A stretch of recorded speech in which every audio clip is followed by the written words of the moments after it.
Gotta make sure this is good. All right, there we go. And we are live with another episode of the Keeg Talks. We are on season 10, episode 10 of the Keeg Talks, and we took a little bit of a hiatus. The last episode we did was Ghostbusters Frozen Empire, and we took a couple weeks off. It's been a couple weeks off since then. Lots been going on, but now we are here to talk about Kingdom of the Planet of the Apes. I didn't want to not do an episode on this. And we are here. I'm your host, Dimithri Perera. If you're watching us live, you're watching us on twitch.tv/The Keeg Show or youtube.com/The Keeg Show or wherever you get your podcasts from. And in those last couple weeks, Google Play doesn't have podcasts. There's no Google podcast system. And there's some other ones that we're on now. So things have shifted around. It's a whole new world, kind of like in Kingdom of the Planet of the Apes. So that's the meta commentary I think the movie was talking about. Was about the podcast landscape. But I already introduced myself. If you are watching us live, you can see who our guests are. And if you're listening to the podcast, you can't see who our guests are. We got returning guests. Well, both of them are returning guests. We got Nathan Cook, a.k.a. The Favoring Wind. Nathan, how's it going, man? It is going great. I just got back from watching this movie a second time this morning. So going well.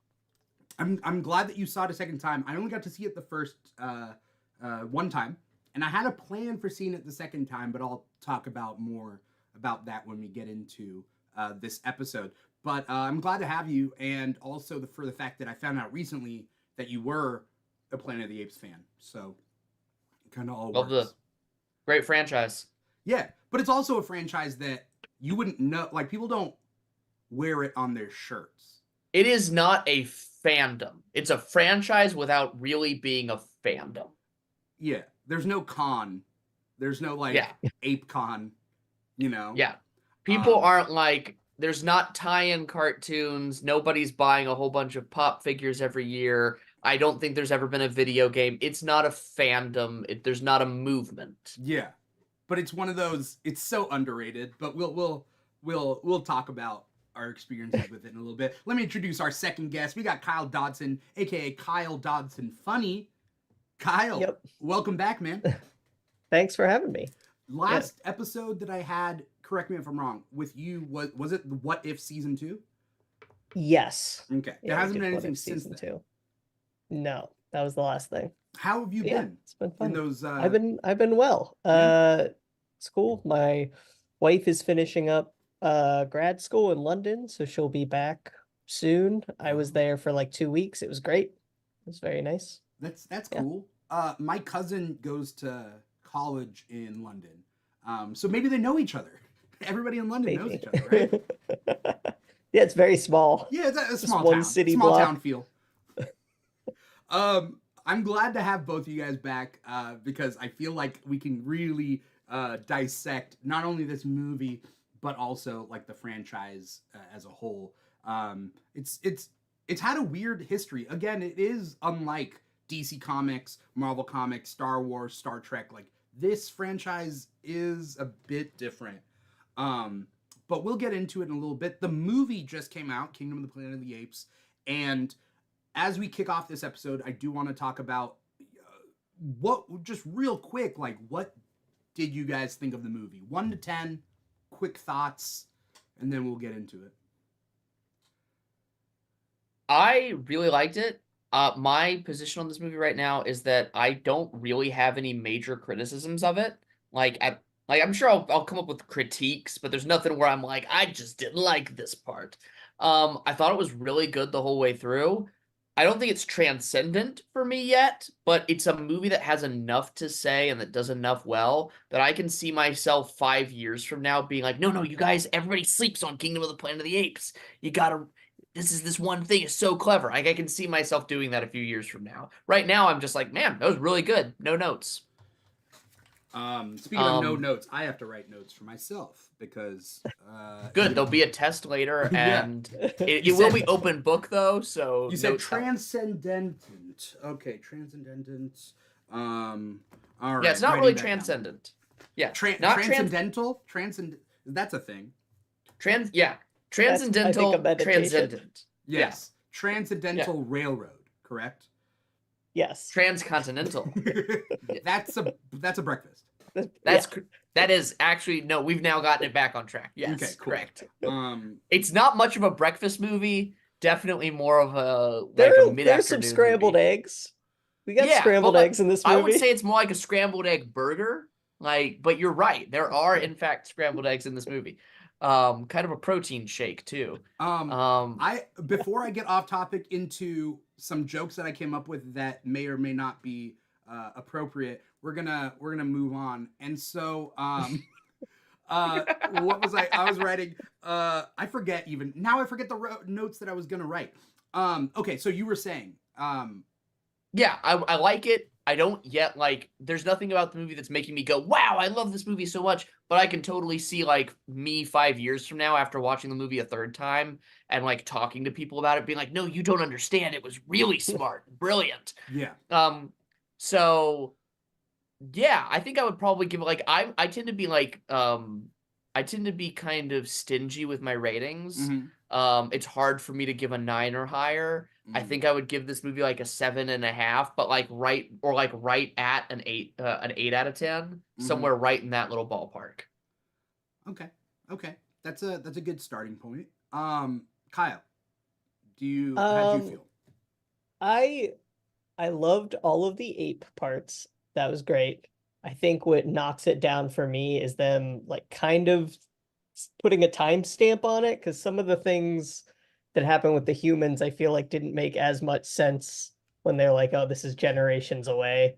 So I think I would give it a 7, and I would say it's still good. I'd still rewatch it again and everything, but I think it's the weakest of the new 4. 4. Okay. Yeah. Yeah. I would give it a 7 out of 10. I think that's me comfortably putting it there. I do think it is the weakest out of the 4. I love the first 3, and to gear up for this movie, I knew that I was going to watch the which one's the first? Rise? Rise.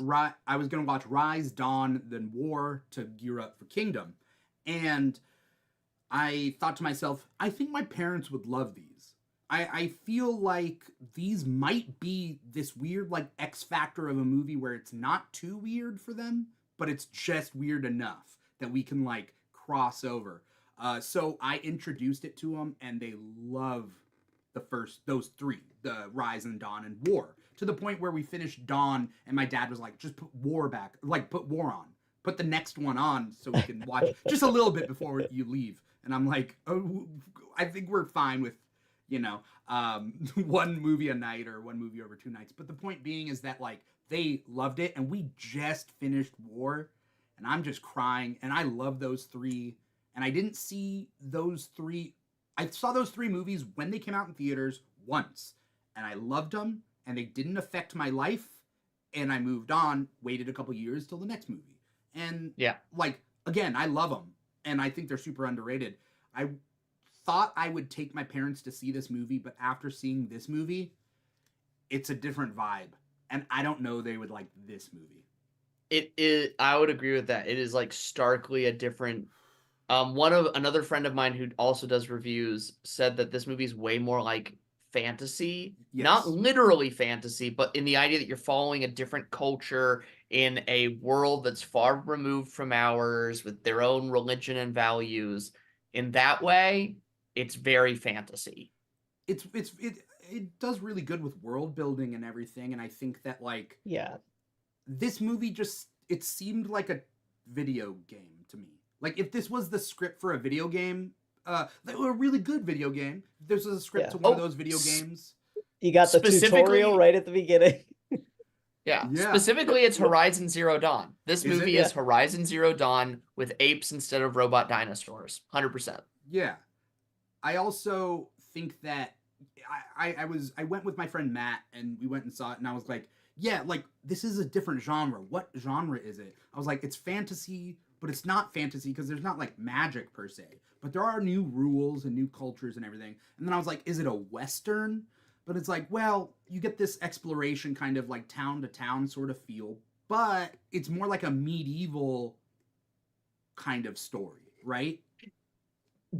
I don't know what the name is for this genre, but like I can think of several examples of it because it is post-apocalyptic, but it's not, right? Like when we think of the post-apocalyptic genre, we're definitely thinking of within a couple generations of the disaster. You're thinking of a world that remembers the way things were before. Like Fallout is an example of something that happens as far away as you can get while that's still being the case. Like I think Fallout takes place Yeah. 200 years later, Yeah. and people have still seen like the video evidence of the way things were, etc. But this is a lot more like Horizon Zero Dawn, where the world has grown over itself, and like the world that we know it is the ancient world. Or another example, the Wheel of Time franchise, which I keep forgetting takes place in the future. Mm. Yeah, where it's like, hey, it's not really relevant what the world used to be like, really. This is now a new world. And I feel like the Planet of the Apes franchise was always like this reboot was always heading to that, was heading to this world, and where it's like the old way needs to be forgotten. The earth has been inherited by a new culture. I mean, So it also I want to talk about some of the old movies too, but I don't want to. Let's organically get there. I don't like. Okay, this is a hot take. I'm not a big Dune fan. I'll watch the movies. That's fine. I'm not diving too deep. There's comics and stuff. I'm not getting into it. It's not my thing. I don't like that world. It's fine. Dune. The fact that Dune takes place in the future of humanity, I think, almost like is worse. It is worse for me personally, as like a watcher slash reader. I don't know. It's just like, why can't I'd it just be? rather it be like an over there, it's Yeah. something else entirely. Yeah. It's kind of like, isn't Middle Earth something like that? Like somebody said, Middle like, Earth is a reverse. Middle Earth is like the past of us. Yeah, Middle Earth is supposed to be like, hey, what if even farther before the Celts and before the Vikings and everything, there was another like age of the world where people had developed, ink and It's horses worse. and It makes it carriages so and much stuff. worse.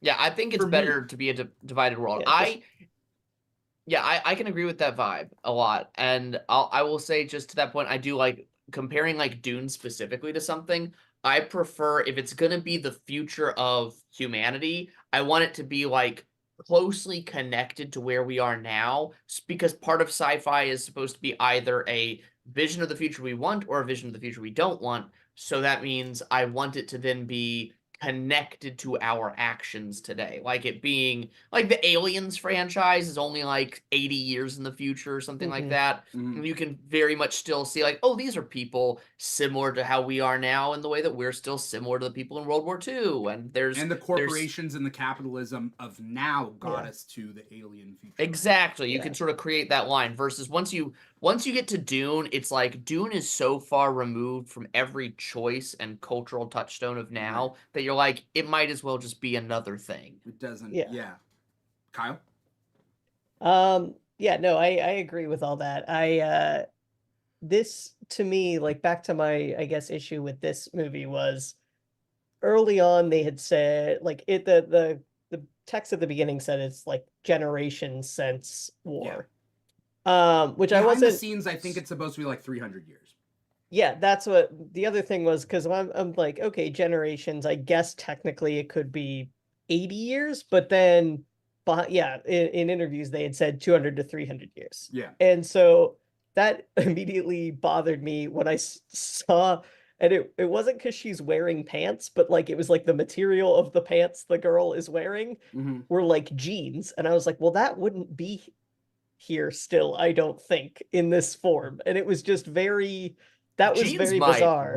Weird thing about jeans specific. I agree because I fully actually felt the same way, but it was not the material, it was the cut. I was like, yeah. So she's worried about form-fitting tight pants. Yeah, it was like, oh, she just got out of the one Aeropostale that wasn't like down. I totally believe like you can still dig up denim pants from the gold rush. Like those pants are still like wearable and therefore really valuable to find. But I don't think that they would be slimming. And that's where I'm sitting here like, why are these pants like Vogue magazine. Well, because they worthy. were from our time. Yeah, but Like, we are the that's the other gold thing. rush prospectors of That's true. the The other future. thing though is it made me start thinking. I was like, oh, in the very original Planet of the Apes, the 3 guy astronauts live and the woman dies. Is this the reverse where she's the astronaut and she lived? And I was like, oh, cool. It's just like it's because she's like in space. She was a spacesuit, and then that's not it. Spoilers. Yeah. It's not it, and it like infuriated me that I was like, well, that was a better idea than I had sitting here watching it. Well, Planet of the Apes as a franchise has this continued thing of astronauts just show up. Yeah. Like, that's that's kind of what I thought it was. Like she stole that little thing, and I thought, oh, she's gonna plug that in her spaceship. Yeah. I feel like that's an end game for this franchise that we're not gonna see for like 30 more years. Yeah. That they're gonna do everything they can. Like we're probably gonna watch a nuclear holocaust in the Planet of the Apes movies of like nuking the whole planet before we see an astronaut come back in. Yeah. But I agree with you. There's this thing of like you want that. Like every time one of these movies starts, I am hoping that the end of the movie is the rocket landing, because we did see it in the 2011 in Rise of the Planet of the Apes. The rocket sets out, so I'm like everyone disappears. There's a news thing that not only says it's taking off, but also that it disappeared. Well, also twice in this movie, they look through a telescope and they see what they describe as like darkness, a dark tunnel enveloping light. And I'm like, that's the black hole. They can see the black hole. Why are you setting that up and then nothing has come of it in this movie? That is okay. That's my one criticism. My one big criticism of the movie at the second time watching is show us what's in the telescope. Well, also I thought at the end we were going to see it and maybe see like a beam of something like peel out of it. And then I would be like, oh, okay, cool. But it wasn't that. Oh, and the only other tease, and this is spoilers, so sorry, but I know it's opening weekend. But the only other tease was when they like are contacting someone. They're like, is anyone out there? And then someone radios in and they have these big satellite dishes. I'm like, oh, that's a person on a spaceship. And they're like, we're in Indiana. I'm like, I don't care. Don't say where they're from. I think you're right though, here's the thing that because having just rewatched the movie, that ending where you're seeing like both his name's not Caesar, Noah, both Noah and May looking out into space and like looking like it feeling like they're looking up at the same thing with different intention, like that thing. Watching that sequence at the very end, I get the strong sensation that there originally was something in the sky, and that in editing they chose like, hey, you know what? We shouldn't commit to this right now. Let's cut that out and we can always do that later. But I strongly believe that same thing you and I were expecting was in the original plan. So they call that the Planet of the Apes, right? that's oh my gosh, that's the one. So here's the thing, is like a little prehistory on this movie, right? Is that Planet of the Apes, I don't know originally. No, originally it was like CBS or I don't know what company owned Planet of the Apes, the first one. The 1960s. Fox. Was it Fox or even it's Fox. From the beginning? Yeah. Okay. It was Fox from the beginning. Yeah, Fox, I'll say this tiny note about Fox as a studio pre-Disney in the 20th century. Yeah. Fox was like the king of the castle when it came to sci-fi. Like Paramount had Star Trek, but that's it. And Disney didn't have anything. They were always failure to launch when it came to sci-fi properties. Yeah. Warner Brothers never really cared. Like they would do one-offs, but they were so much more in crime and cops. Fox was the king of the castle with sci-fis. Most iconic sci-fi was a Fox movie. Yeah. So 21st century Fox now, right? 21st century Fox. It was 20th century Fox. I think now it's because after the Disney buyout, it's now just 20th Century Studios. Is it 20th century or 21st? It's 20th century? 20th. So it was 20th Century Fox, then 21st Century Fox, right? At 2000. And then it went to 20th Century Studios, I think is what it is. Yeah, right? after because the idea that 21st Century Fox thing just never took off with audiences, they like had it in their official paperwork, but they just kept the logo as 20th because the audience hated 21st Century Fox. All They're right. like, what is this? Don't change it. That's stupid. Yeah. They're like, okay. Yeah. So originally, like Fox had all the Planet of the Apes movies and the Planet of the Apes TV show, I'm assuming, but even though it was on That was on CBS? CBS, I believe. And then there is a cartoon. There's like a one season. I think it looks very similar to the Star Trek cartoon. Like probably the same animation studio. Well, I was watching some videos talking about the TV show, how the TV show was like half a season and then got canceled, but they brought on Roddenberry onto, creator of Star Trek, onto Planet of the Apes, the show, to try to make it better, and it just didn't click with people. And so anyway, 2017, I believe it was, that Disney buys out Fox, essentially. So they don't take the Fox name, but they take the 20th Century Studios stuff, which includes all the properties, which is X-Men, which was a big thing, Fantastic Four, sure. But then Aliens, Predators, Apes, right? Yeah. And I think there's the another distribution to the first Star Wars distribution rights were still under 20th Century Fox. Okay. That's why they were there. That's why they weren't releasing box sets for a long time, because they would have had to pay, but now they're still not doing it, so I don't understand. But yeah. Well, they're not doing another original. Yeah. They're not like doing physical stuff right now, right? It's like they're bringing back physical. They like sold it all to collectors and Sony, stuff, but not. They sold it all to kids, Sony. Right? Sony, he's Kyle's right that recently. So basically, during like 2021 through 2023, Disney was super pulling back on physical releases. There'd be like a couple things here and there, especially not kid stuff. But the thing is that like not all of the audience has moved over to Disney Plus, which means that if they don't have physical releases, they're leaving a huge amount of money on the shelf, and a ton of people still do Redbox. Like Redbox is still a huge way that most people in like middle America, most people that go to a Baptist church and meet out for barbecue on Wednesdays, those people all do Redbox, not streaming. So you need to have a physical release, but Disney doesn't want to do that anymore, and they didn't want to be in that part of the distribution process. So yeah, they've licensed out the right to create all of the physical media stuff to Sony. Okay. So, I mean, it's so interesting how, like, because people forget that, like, movies are production, they're distribution, there's so many, like, steps to it and different things. So once Disney got the Fox properties, let's just say, the 20th Century properties, then they started realizing that they wanted to do a new Planet of the Apes. I was unsure whether that whole decision was pre-Disney or not, but keep in mind that like War of the Planet of the Apes came out in 2017. And then Disney got Fox. I know the answer to this one too. Oh, go ahead. Then you go, because you probably know.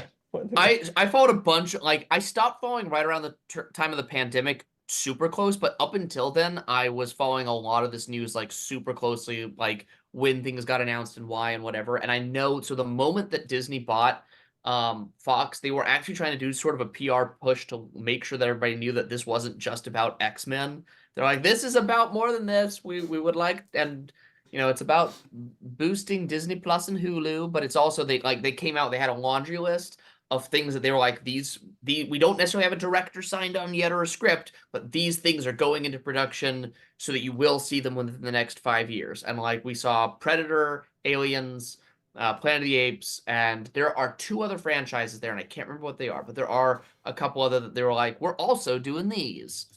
So they didn't have like a movie planned yet, but they were like, they knew that the moment they got their hands on all this stuff, they're like, we're doing these franchises. Percy Jackson, I think. That was what I think, yeah. And then so they were like, it's not, they had like a laundry list of like, these are going into production immediately, as quickly as we can, rather. And I remember when War came out, people were asking Matt Reeves if there was going to be another one or if this was it. And he basically said, like, I see there be like a trilogy continuing this, but I don't think I'm going to be involved in it. I think I'm going to let other people go on. Now, whether that was just like a diplomatic answer at the time or if he like actually knew what was up, it depends, but He had Batman. He was like, I'm Yeah. done. I'm Yeah. Batman now. Interestingly enough, there are a lot of franchises that I mean, either were done and had franchise potential or, whatnot, but obviously like Simpsons was a big thing, Yeah. right? Even though I don't know. Anyway, I don't want to derail this and talk about Simpsons. But yeah, Diary of a Wimpy Kid, they had an animated movie that came out later. They had live action movies, and those are hits with kids. But we also have like Terminator, and I'm trying to look. Terminator is complicated because it's co-owned by Paramount. They share distribution rights, and so that one gets dicey. Some ones that they haven't necessarily announced yet that I know 20th Century Fox owned, Die Hard. Yeah. Chronicles of which Narnia. No, Chronicles of Narnia Is it not? It was distributed by 20th Century, but they didn't own the rights. It was like a single licensing situation. So I may be looking at the wrong list, but I'm really excited for the Cheaper by the Dozen expanded universe. Cinematic universe. Yeah. Well, we got another one this year that a show. There's another one this year that I didn't realize was The Omen. That whole Omen reboot was one of the Fox things. We might get Independence Day and we might get Home Alone. They tried Home Alone. It didn't Yeah. fly. They did try direct to Disney Plus Home Alone movie with the bespectacle kid from Jojo Rabbit. What you're telling me is that they did a whole TV show on an app that not everyone has and didn't market it, and it wasn't successful? Yeah. Is this on purpose? It actually wasn't. Oh, podcast listeners, Nathan did the Home Alone face. If you must know. Yeah. So anyway, so then they decide to continue, doing the Planet of the Apes stuff. Now, a lot of naysayers, just people that like to complain about Disney, they think that Disney owning these franchises like babyfies franchises, but I don't agree with that. I don't think that's the case. But what I do agree with is that they infinity size franchises. That's what they do, right? I think you get too many cooks in the kitchen. Is what happens for everything forever. And I think and then I think when something doesn't do well or doesn't do what they're projecting, they think, oh, we need more people to come in and have their say versus fewer people. And that's where I think the detriment is. And if it does do better, then more people want to be like, oh, well, I want to be part of this. So it's thankfully I agree with you as far as that Disney does that. I thankfully don't think we've seen evidence of that necessarily yet with these Fox properties. Like Prey was awesome. But that was created before the was that created before the acquisition? Nope. Okay. A fully post-acquisition thing. It was the first one to get like fast tracked. Prey though, and then there was the other one that I was about to say. The first Omen was phenomenal. Like I think that movie was great. Yeah, and I'm not a horror person, so I don't know. You know what's cool about it? I'm not gonna make this a first Omen podcast episode, but I'll just say it felt like one director was able to set up the camera where they wanted. It felt like that. The vibe of the whole movie is this one director was like, they've given me a budget, and I'm just gonna get every picture I want. Yeah. And then there is a part of the third act where the main actress does some crazy great like physical acting. It's so good. Like it's all in camera. It's great. Like she contorts her body and crazy. It's amazing. It's so good. Honestly, the only reason I don't give that movie a perfect score and say it's one of my favorites of the year so far, it is one of my favorites. But the only reason I'm not like singing its praises even more is when they finally do have to like say this is a prequel. At one point, you're like, that's right, it's a prequel. This is how it feels. Yeah. I don't watch Omen, so like I don't watch horror movies, but it's cool that like there has been like this resurgence of horror franchises, whether it's through Universal or through, I guess Disney owning Omen or whatnot. But like what Disney has also tried to do with Apes, Alien, and Predator is that to keep kind of the ideas out there, the IP kind of rolling, even if they're not making movies, is that Marvel Comics has an imprint of Marvel Comics called 20th Century. I think it's just 20th Century. It's 20th Century Comics, something like that. Yeah.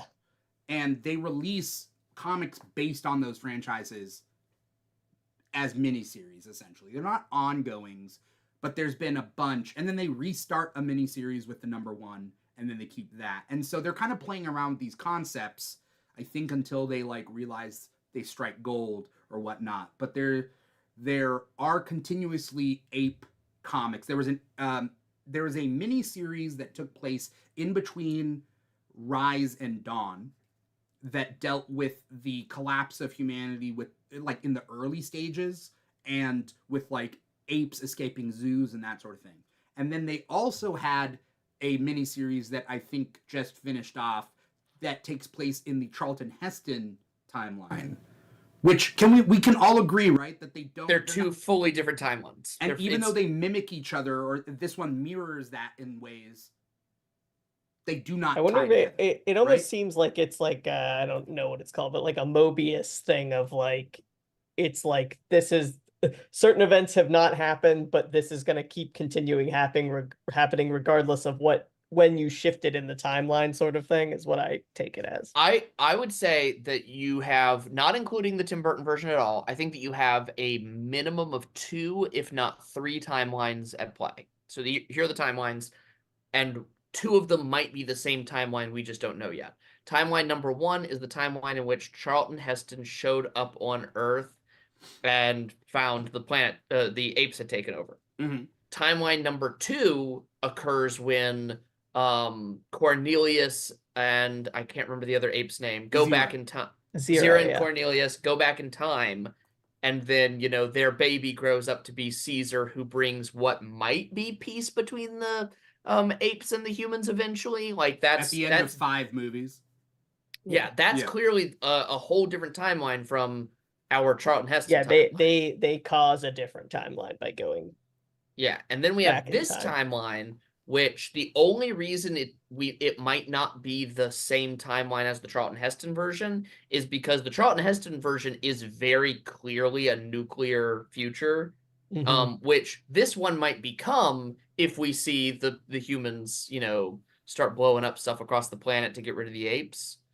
Apes won't survive a nuclear holocaust, right? Like I think the apocalypses are done for now. Like I feel like the apocalypse already happened with the virus. I don't see this Kingdom of the Planet of the Apes leading us to nuclear fallout, which then because then the apes get set back, and so far they haven't, at least from unless the apes this movie, they're not even using guns. They're not creating science colleges that they do in like whatever in the Charlton Heston version. They might though. So here's my guess. Like if this timeline merges with the Charlton Heston timeline, which I hope it does. My guess would be that humans that feel a similar way to May, that they need to reclaim the planet from the apes at any means necessary, at any cost, try to nuke the apes. Now, the apes being somehow let in on this plan, because they're not idiots either, do something to hide, and the humans end up only really killing each other or killing themselves, with a few surviving in a shelter somewhere to later go on to become the telepathic humans from beneath the Planet of the Apes. And what will happen is that the apes who survived the nuclear attacks then find some sort of deserty or beachy location where they can create the Charlton Heston future. I'm gonna say this, and I'm gonna put this out there, and I just want to get it off my chest. It's a hot take, all right? I just watched the first Planet of the Apes, the Charlton Heston one, and then I watched YouTube for the other 4. Okay, I'm not a fan. I'm not a fan of the original. I don't care. I think it works as a Twilight Zone episode, which essentially it was with Rod Serling and everything. I think it works there. And I love what has come out of it, but me personally, and maybe it's because I'm not an 80-year-old man. I am. It's that I love the Caesar stuff that we got recently, and that's what I'm in love with. And the tie-in comic that ties in between Rise and Dawn, I loved it. the tie-in comic that dealt with the Charlton Heston storyline, I could not finish it.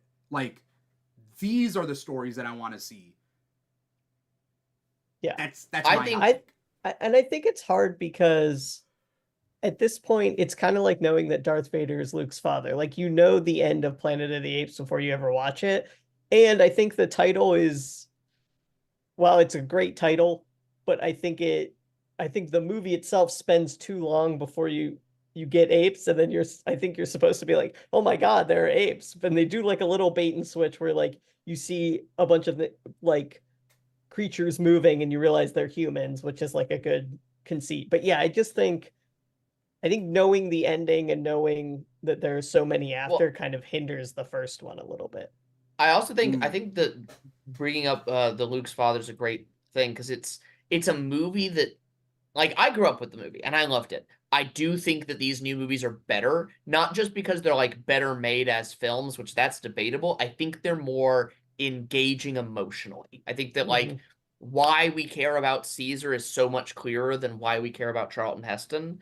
Charlton Heston's character is a very dated kind of character that goes back to like an H.G. Wells type. Like, imagine if a man of science arrived in a place where things are not the way they're supposed to be. Here is a place where women aren't cooking and they're instead hunting. Like that kind of thing. It's very H.G. Wells shows up at a place where it's not the way that he was raised. And I also think that part of what makes the movie so cool is like it was so different for its time. Like Charlton Heston was a guy doing historical dramas and epics and best picture winners, and then here he is showing up in this movie where people are dressed as monkeys. Like that's like crazy. Like the audience was like, "Oh my gosh."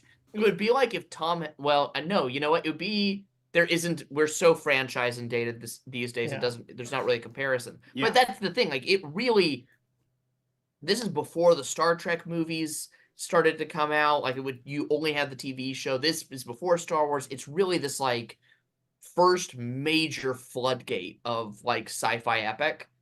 And so in those ways, like it's a great movie historically, and it's a well-made movie. But as far as like being a movie that's deeply emotionally engaging, I think that we've done better since. Yeah. And also, like, those movies.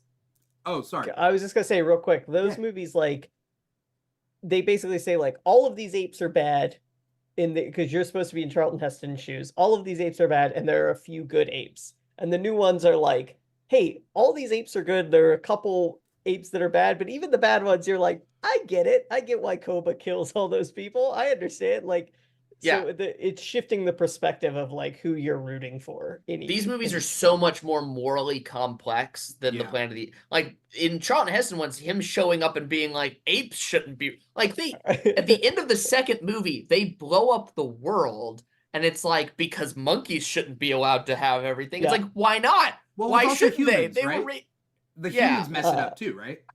Yeah, the humans do too. But it's like, there's no one coming in saying, don't blow up the planet. There are baby apes upstairs. Like, you know what I mean? Right. I do have to point out, I just think it's interesting that like this all started from a 1963 novel, which was then adapted in a 1968 film, which then had its sequel, 1970? And like, I on YouTube, they were just saying that like sequels weren't big things back then. Like sequels were for like serials and like B movies and like, you know, that sort of thing. Like it cheapens the story. Yeah. But then it became this like phenomenon with the first movie that they decided to continue and maybe change the course of how media works now. Oh yeah. 100%. And it's also like bam, bam, bam, bam. It's like almost every 1 or 2 years for. It was every year. So 1968 was the first movie. Then Beneath the Planet of the Apes, 1970. 1971's Escape. 1972 Conquest. And 1973 Battle. Yeah. So we don't get another movie. Well, then we get there's a TV show in 74. So a year right after. Then we get an animated series the year after that, 1975. And then 26 years. Till 2001, Tim Burton's movie, which and then for the people don't want to touch touch conversation, it doesn't fit anywhere. So what's the point? It's just a reimagining. Yeah. It's an abomination. It is a drunken mistake in your freshman year of college. It's not something worth talking about. And not to invoke him and his 5 people who will tweet at you constantly, but it's very Zack Snyder to me, in that like it brings up a lot of good ideas and then never mentions them again or executes or iterates on them, and you're like, Yeah. oh, okay, so then next seed, I guess. Jumping monkeys is the slow motion of Yeah. this movie. Like it's like Yeah. Zack Snyder to slow motion, Tim Burton to jumping monkey. And then but we don't get another one, until the reboot in 2011. So 10 years later, 2011, Rise of the Planet of the Apes, And which takes its time. 2011, 2014, 2017. So 3 years in between, which is a good pace. 7 years. That is making sure that you've had the time to have a good story before you make the next movie every time. That was Star Wars, right? Like the original, I think the original has like a 3-year. Yeah. The first 3 movies, it's 77, 80, 83. And same with the prequels. They also had 99, 2003, 2005, I think is what it 2002, 2002. Yeah. Or 2002, 2005, I think. Yeah. Yeah, and I think that's a reasonable pace, like for doing something of quality. Yeah. Yeah. There is such a thing as too long between sequels, but definitely such a thing as too quick. And I think that's a great point that you make, Dimithri, because about the like how the sequels of this movie like changed all of media, because before that point, other than serials, like not including serials, movies that got sequels were horror movies where occasionally the sequel was good. Like I can think of 2 or 3 pre-1970 that had good sequels, and that's not a lot. And then detective movies. It was very common to have another outing with a detective. And you probably at 68, you probably had 2 or 3 James Bond movies made at that point. Yeah, I guess like might fall in the kind of detective spy. Yeah, and the spy genre didn't really exist at that point. That was just another name for a detective, really. Yeah. And they didn't tie, like, did the early movies continue from each other or no? Were they standalone? Yes, and sort of. So there was a through line that got paid off kind of in one of them, but the through line was just that every bad guy worked with the company or with the organization Spectre, but also not all of them. Like Goldfinger sits nowhere in the timeline as far as that like overarching Spectre stuff is considered. Like Goldfinger's just a dude trying to rob a bank. I mean, aren't we all, even metaphorically? And actually, literally. I will say those ones, I just looked it up. Those are 62, 63, 64, 65, and then 67. So they're pretty much. But I think it was just like, it's the sets for those are like we either go to a crazy locale or it's inside a building. And so it's like fairly easy to like. Everything back then took like 1 day to build or 2 days to build. They didn't shoot for a long time. Nobody had labor rights, so they could shoot for they could be shooting all day. It was a really quick turnaround. And it wasn't like multiple takes as much, right? I think because it would be filmed, so you probably needed to. Yeah. It would. So you probably do 2 or 3, and then if you got it, that's why like someone in the background is just like wandering around with and they have like that's also why they have stage actors so often. It's like we need a guy who's gonna know their lines and deliver them clearly. This isn't a whole bunch of hey, I'm gonna be just in character vibe and let's see if I get it right. It's like no, we rehearsed this. Get it right. The fight scenes in the original Planet of the Apes are so bad. It's just is Charlton Heston supposed to be a good actor? Yes, he is considered to be a good actor. That's not a great example of him being a good actor, I promise. Like it really isn't. His laugh. The thing about Charlton Heston. So I'm going to explain Charlton Heston as a vibe real quick, so Charlton Heston, because he's also my wife's like main celebrity crush. She's like, I looked up his history. I'm not a fan. No, he's a piece of shit. He turns to the dark side, real. But his vibe in movies was like guy who's got things under control and is wearing a leather jacket and is going to tell everybody else, like, hey, I'm Mr. In Control and Mr. Boss Man. Like, that's the vibe. Yeah. And that's what he brings to this movie. He's like, the entire time he's like, I know better than, he's like Clint Eastwood, like an early Clint Eastwood. Like, I know better than everybody else. And I know how to fly with a paper airplane. Why don't you? And everybody here's stupid. Somebody give me a cigarette so I can spit at you. Like, it's a weird vibe like that. Yeah. And not all of it works. Like, there's something key to the first two Planet of the Apes movies where you're like, no one tries at any point diplomacy or stealth or like, it's just kind of yell and punch is like the whole strategy. Yell, punch, and shoot. And the middle of that first movie is basically a courtroom drama for a little bit. I hated it. That's one of the things I was like, this is what I remember. That does slow it down. It's longer than it. That section's a lot longer than it needs to be. Yeah. Like now it would be like one scene. Yeah. Watching that movie as a kid, it was so much cooler because you didn't have movies like you do today. Like, even 20 years ago, you didn't have movies like you do today where you can have these wide vista shots of some apocalyptic setting. You didn't have somebody on a horseback going like, is this the world I recognize? You didn't have those kind of vibes. So, like, I always loved the end of the movie, like, going into these, like, apartment buildings that you don't realize it's an apartment building and finding the baby doll. Yeah. Like, that really struck with me as a kid. I'm like, oh, crazy. Like, even in 2001, that's not a thing that people do in a movie. And now they do it all the time. So, like, who cares? Yeah. Like, it's big fat load of who cares. I think now the things of the movie that, like, stand out the best are, like, as we were saying, historical things. Like, oh, wow, look at how cool these costumes were for their time. Or how pretty some of the shots are. There are some very pretty shots in that movie where you're like, oh, wow, good composition. And the music is very, like, it's got this, like, sci-fi vibe that I think is really cool. Yeah. Like, the drum, those, like, these sort of, like, tribal drums underneath, like, a sci-fi twang. Yeah. Yeah. I wanna take, let's go further into the future, closer to now. I do want to shout out, somebody on TikTok, two people technically.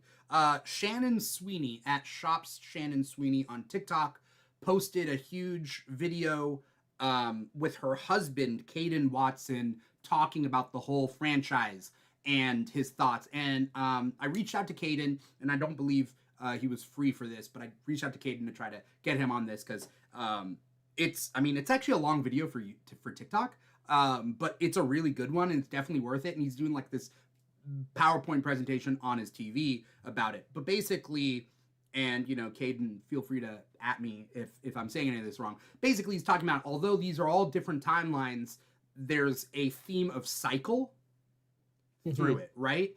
And whether it's the first Planet of the Apes, literally in the first 5, there is a cycle of going back in time and that sort of thing.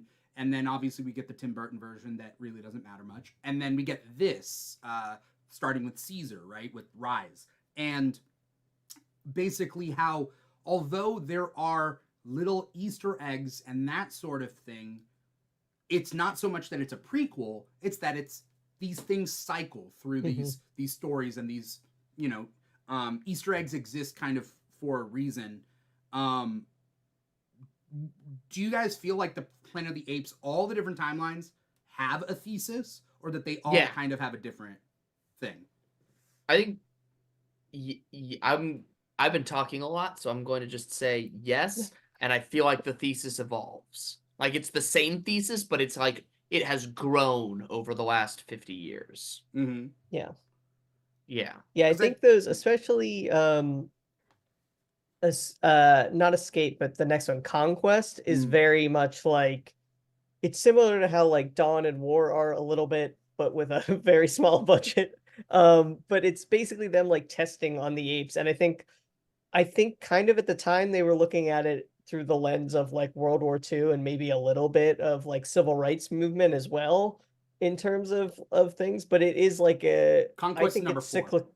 Yes. Yeah. And I think it's cyclical because that shit keeps happening. Yes. In our history. Yeah. So we're evolving to continue to evolve these metaphors in how it is. And I think we're able to show more realism in it, especially with like the motion capture and things like that. And so, you're getting more of the animal testing, even if they just show you Koba and he's all scarred up, and we just, we know, and from information we have and have grown, like we can tell, like, oh, he's a victim of animal testing. And that obviously when he makes his heel turn in Dawn, like, yeah, that, like, it's understandable. It doesn't come out of left field. It's not just to make a bad, evil Yeah. ape. Yeah. Yeah. Yeah. I'm reading Wiki, and like each movie is kind of based on a different concept, right? Like a different point that they're trying to make.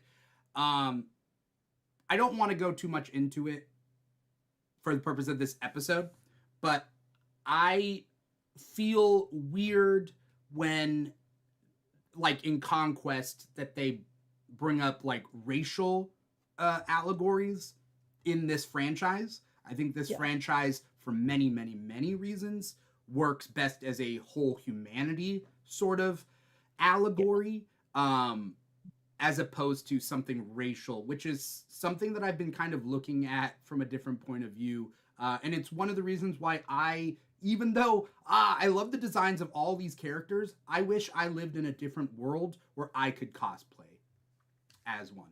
But I'm not going to, Yeah. But I think the idea of like nuclear fallout and everything, and again, the newest movies are just the best for me personally. I just really the newest movies are the least racialized too. Like I would say that's an improvement that they've made. Like the original movies definitely had stuff about like humanity's because it was Cold War era, had stuff about humanity's propensity to destroy itself and trending towards violence.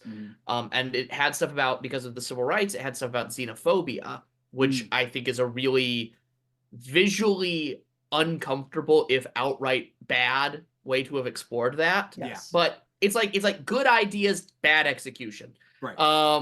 But the newest franchise, I feel like, has really evolved those similar themes about the violence of humanity and xenophobia and oppression. And it made like, okay, look at the humans' cyclical habits of oppressing each other, but also other people.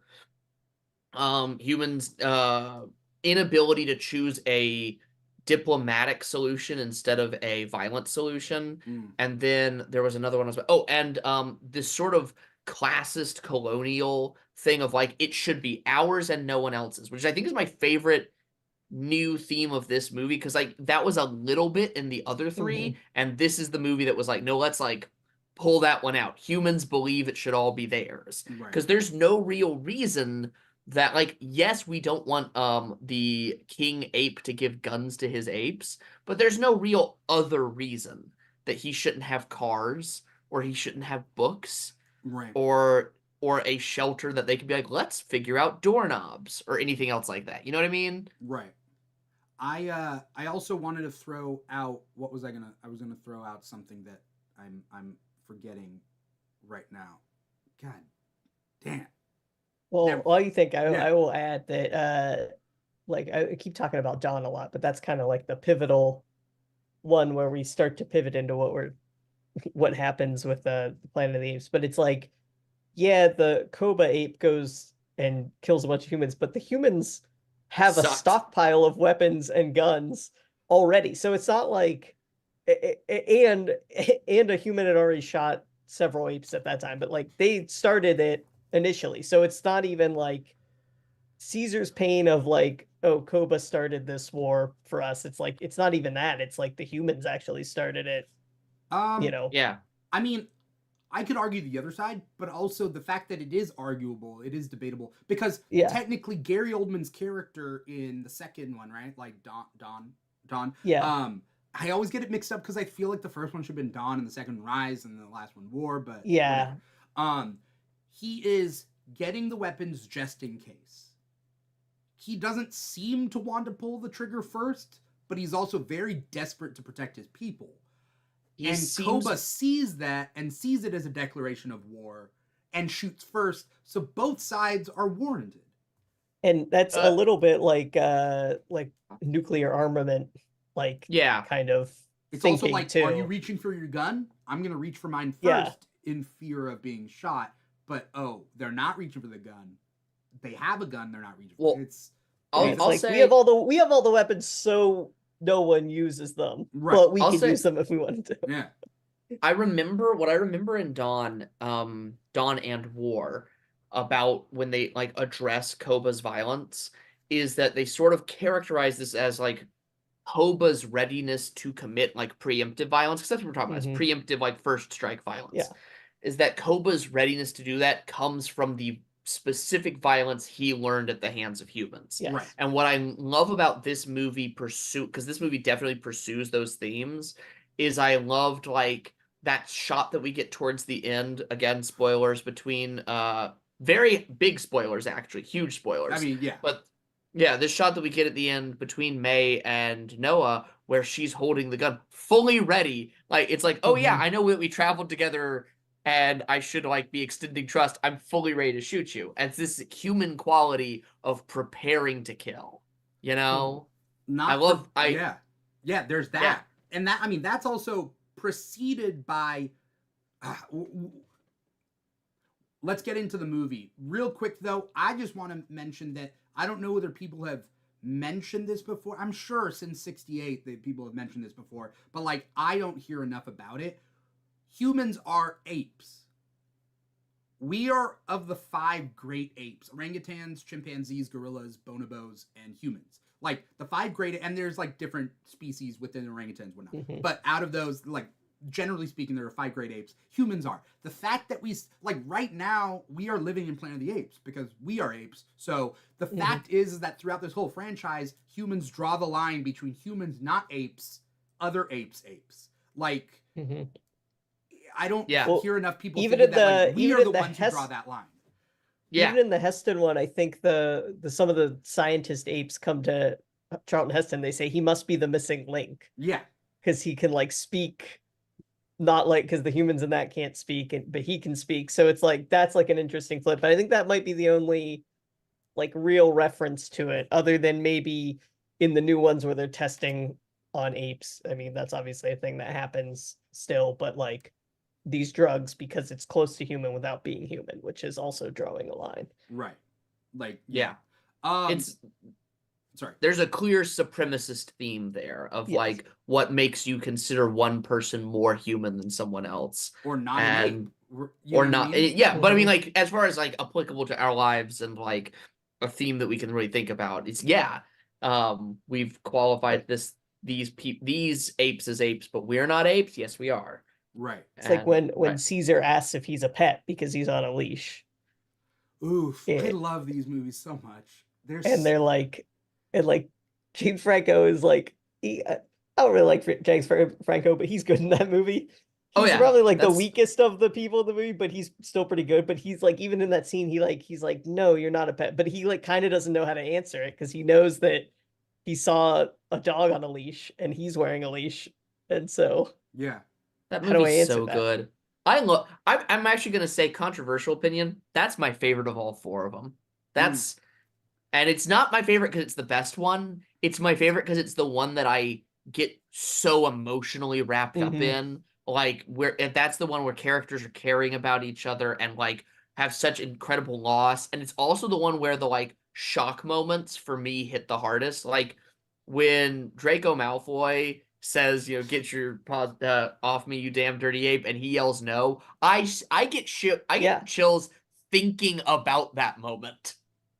Yeah, all the Easter eggs are well done and like they're so story driven enough, and they're story driven, and they're enough to like, it's not just like, oh, there's this thing here for no reason, but it's like even they're telling.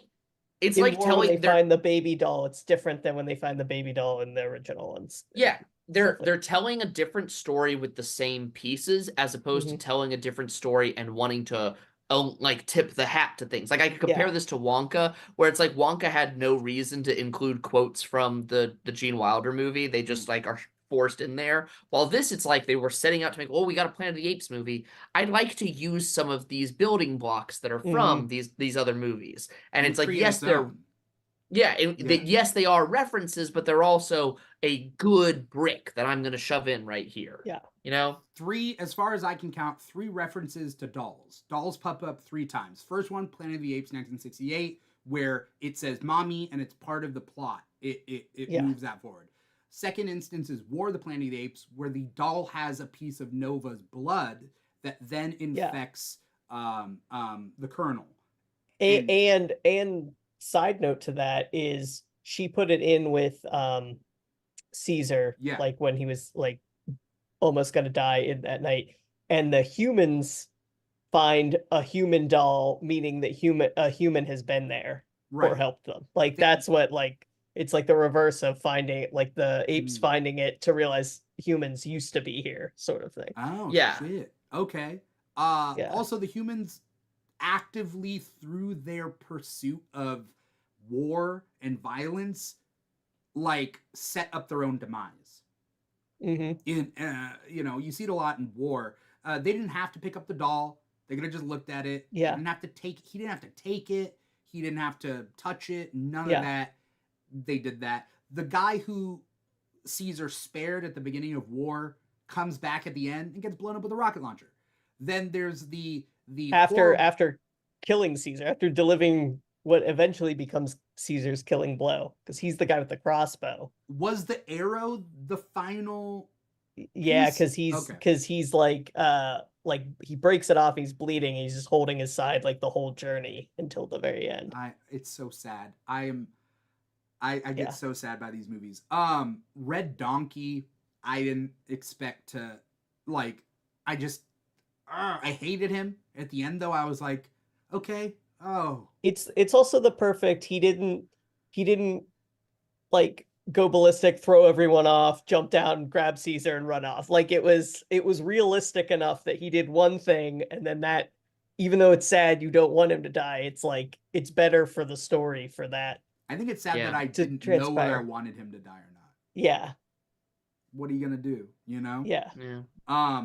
Kingdom of the Planet of the Apes takes place hundreds of years after this. too many years after. And it takes place.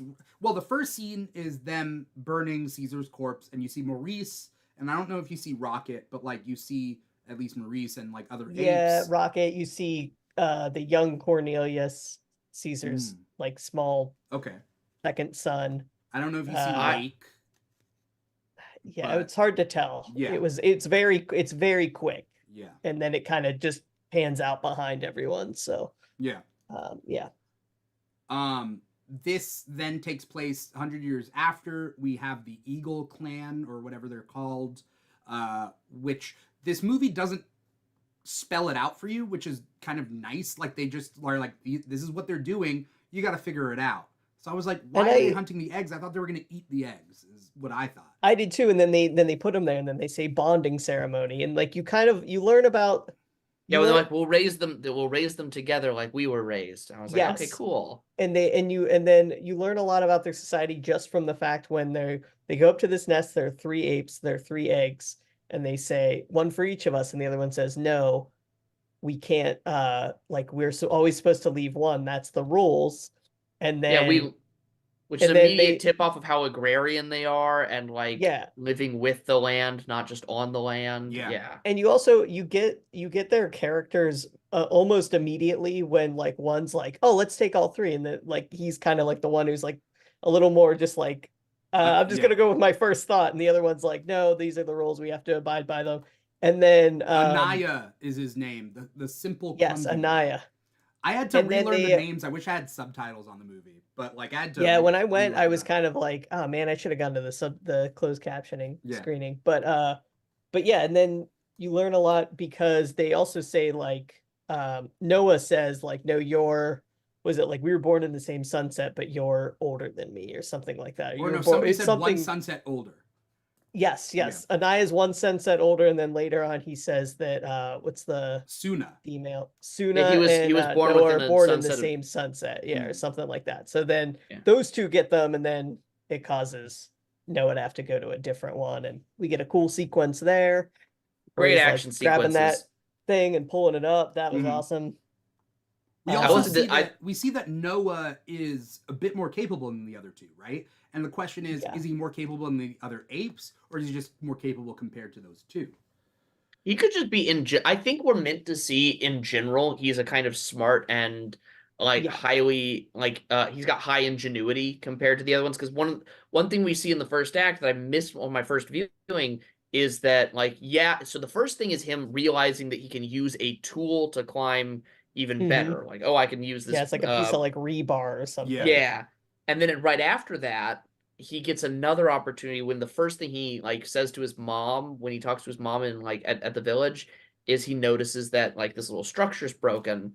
So the reason that he's out that night and even runs into May is because he like went out at night to fix the little structure. He like sharpened Mhm. something and created a new Oh, angle. So okay. like, and then the third instance of him like with high ingenuity that we get is him fixing the like him fixing the shocker, the Mhm. taser, which little bit of a jump from being able to sharpen a Yeah. stick to being the right like angle to hold up some fish to like fixing a taser. And But I I don't would think I it's would just a argue, broken piece. I don't think he's messing with circuitry as much as it is connecting two things that were probably broken. that's what he probably learned by like touching at it, that he learned how circuitry Yeah. worked at that moment. Yeah. It's like, oh, I can He's not out connect there soldering little chips, right? and right. I He's also just think you get connecting. Yeah. you get hints of him being um and obviously we don't spend a lot of time with the family dynamic, but you almost get hints that he feels like he's disappointing his father.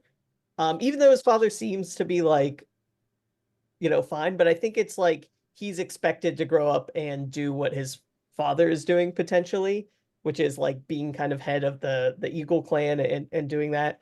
But we see that he's like a little more like mechanically inclined, we'll say, like to other things. So it's like I Yeah. wonder if that, and like the other scene too, that's not necessarily him putting something together physically, but it's like when he sees those apes down and he's kind of looking and you can, it's almost like a Sherlock thing where he's like piecing together like this one killed these two other apes, but then he got stabbed in the Yeah, back and there's more coming. Like, we see him being highly observant throughout the whole movie, and mhm, there are a lot of shots that I actually think this director did a really good job with a relatively simple script, like mhm, simple but good, but still simple. Yeah. And but did a lot with it. And one thing is we see a lot of shots from Noah's perspective of him being able to understand something that maybe somebody else struggled with more. Like mhm, when he sees the picture of the humans in the airport, he has this look on his face like, this isn't what you're describing. Yeah. You're not describing, mhm. like, those aren't pets. Yeah. Those aren't or like humans being fed. This is something else. Also, it's And LAX, by the way. I don't know. that was LAX. Yeah. Oh, was it? Okay. Yeah. In the background, you can see that dome thing. Oh, okay. Yeah. That the dome, and you see planes, and then Yeah. later, I knew it was an airport, but I Yeah. didn't know it was LAX. later. So that's LAX. This is all like lower, California. The vault says Coronado Bay, so it's like San Diego Okay. area. Okay, cool. Yeah. So what they did is they trekked down through Camp Camp Parent, no, not Camp Pendleton? Parent. Yeah. Camp Pendleton. Yeah. We should have gotten the nuclear boobies as Ooh, part of wouldn't the that be on theme? Now, I'll say this also though, like so like there's things that he observes that are like him being able to put together a little bit more than other folks. There was another moment like that oh man, my brain just went white. But yeah, we get a lot of stuff like that where he's I I'm gonna say too, like I thought this movie moved very, very fast. it Like felt shorter than it is, I think. at least for the first two thirds, and in the end, I'm not saying it felt long, but it just felt like okay, cool. Like now we're here. But I almost would have liked them to get to that place a little earlier. But I can understand why they didn't. Like it seems like something we've seen before, but I just felt like there'd be maybe more montages of him trying to other things to open that big vault or like him kind of working with that bird. I Yeah. get that we didn't need that, but like I think that's like showing less is making me want more versus showing Well, more of it. a big thing I wanted to see more social dynamics inside the kingdom Yes. itself. Like, okay, what's the hierarchy here? Who's in charge? Like, Mhm. how bad it, like, we know that the thing that makes Praximus bad Yeah. is his willingness to let other apes die. Like, he's Right. so casual about it. Yeah. And there aren't a lot of other and his willingness to take other apes from the lives that they established. Like, those are our Yeah. two bad things. Not a whole lot else. Like, he's not sitting around torturing folks per se. Like, he's not And got it's a not high like one of regard the- for life. And it's not like the ape who like let that chain go and it killed a bunch of apes. Like it's not like he goes over and kills that ape then. Yeah, he's and not then it's like we'll try tomorrow. It's just like it's just more, yeah, it's more his greed, I guess, and he's claiming the Caesar goal-oriented. name and not doing any of the things Caesar did. One could say it's more classist than racist. Yes. Because there's he a knows lot of he's in classism power, in this. he can do what he wants, but he's not perpetuating essentially the philosophy of. And his like workers supremacy. are expendable. I'll get 10 more tomorrow. We'll go get a bunch more Raid from another village, plant. You know, like yeah. Yeah, that's a good point. I wanted to. This is something that I forgot to mention earlier, but I don't want to go too far. The Scopes trial was, the Scopes trial was going on at the same, like around the same time as the first Planet of the Apes, which was talking about evolution versus creation, especially in education, and that's what that trial back there reminded me of. I see. Okay. But I don't want to go ahead and get into that. I just want to throw that out. With Kingdom. Good comparison. What's that? Yeah. I said good comparison. Yeah. I feel like having watched the trailer, having known kind of like, I didn't know enough about what this movie was about other than just broad, quick things. I didn't look too far into the trailer. Mm-hmm. I just watched the trailer once. Boom. I knew that May was coming, and it just kept like bringing up this like, who's there in the forest? Who's there in the forest? And like 45 minutes later, then we get the introduction of May, which I felt was like too long for a mystery that we already know the answer to. And it wasn't. They didn't tease it. They didn't. If you're gonna tease it that way, make us think. Make a left turn and make us think it was those apes that came and attacked. Right. You know what I mean? Like it kind of happens once, and then they like are like, oh, it smells like a human or whatever. You smell like the forbidden. Like as soon as they say that, you're like, oh, okay. Right. She could have worn a mask. She could have like one of those masks or something, and is on a horse, and yeah, there were a lot of little things. I think at this point it's like, if it's humans going, what's that? It's an ape, and if it's ape going, what's that? It's a human. Like, is kind of the rhythm we're in. So yeah, I like to be able to get through. Like, I do like that this movie took the time with the dramatic honesty of the story, but you do hit a point where you're like, I already know this. Can the audience please, or can the characters please know it? I do think this movie added a new thematic ingredient that I am looking forward to other movies in the franchise also exploring, and that's, we've seen silence as a metaphor for like, again, for oppression or for a punishment. We've seen silence be a lot of other things. Silence is misunderstanding. Silence as deception is a brand new concept. And that's what May's doing throughout the whole first half of the movie. And I'm really interested to see that. This movie leaned so strong into humans are deceitful in a very good way. Like when May says that we used to be able to talk, and this book can bring that back. I'm like, that's a lie. But it's also a partial lie. She's talking about we used to be able to speak to each other over great distances, which is one of the things that what's his name? Which is one of the things that Proximus says he wants to be able to do. Yeah, they could fly, speak across the ocean. I loved that aspect of Proximus's character was, it wasn't I hate humans, it was they have all this knowledge and I need it. And like I want it, basically. I want to create a society. I want to further my society, have a bigger, cooler society, and that means I need to get into that vault. And yeah, she doesn't specifically say we can't let him have guns, though we do, as the audience, realize like, oh, that is bad. We don't want him to have more effective and there are weapons. Tanks and there's a crazy amount of arsenal in there. Right. Like, we don't want him to have that, but why can't he have computer records or like maps or and any other number of things that are on there. But yeah, this deception that it's not we want to be able to cure humans, it's we want to be able to organize. And there's what's the orangutan's name? Raka. Raka, yes. He was my favorite. Yeah. He was so He good. has to be alive, right? I don't would think he hope. is. Supposedly, I don't think so. at the end of the credits, you hear Raka's sound. Oh, okay. At the end of the credits, which makes a lot of people online, and it could be real, could not. Like, who knows whether we're interpreting it the right way? But Raka could be alive. We never see the waterfall itself. We just see the rapids, right? We see the end. I don't think it's a waterfall. I think it's just a deep rapid thing. But you can die in rapids. No, if they hold you under for long enough, you just drown. Right. Or you can get.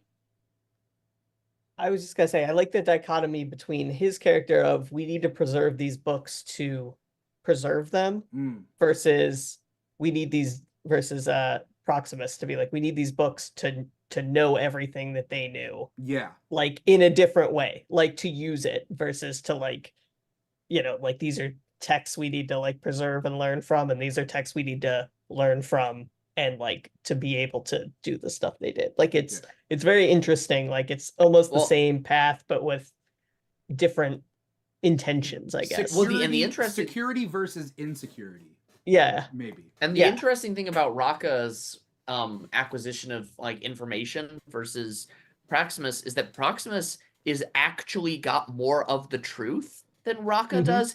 Raka's coming from an idealistic place that actually is full of naivety and inaccuracy.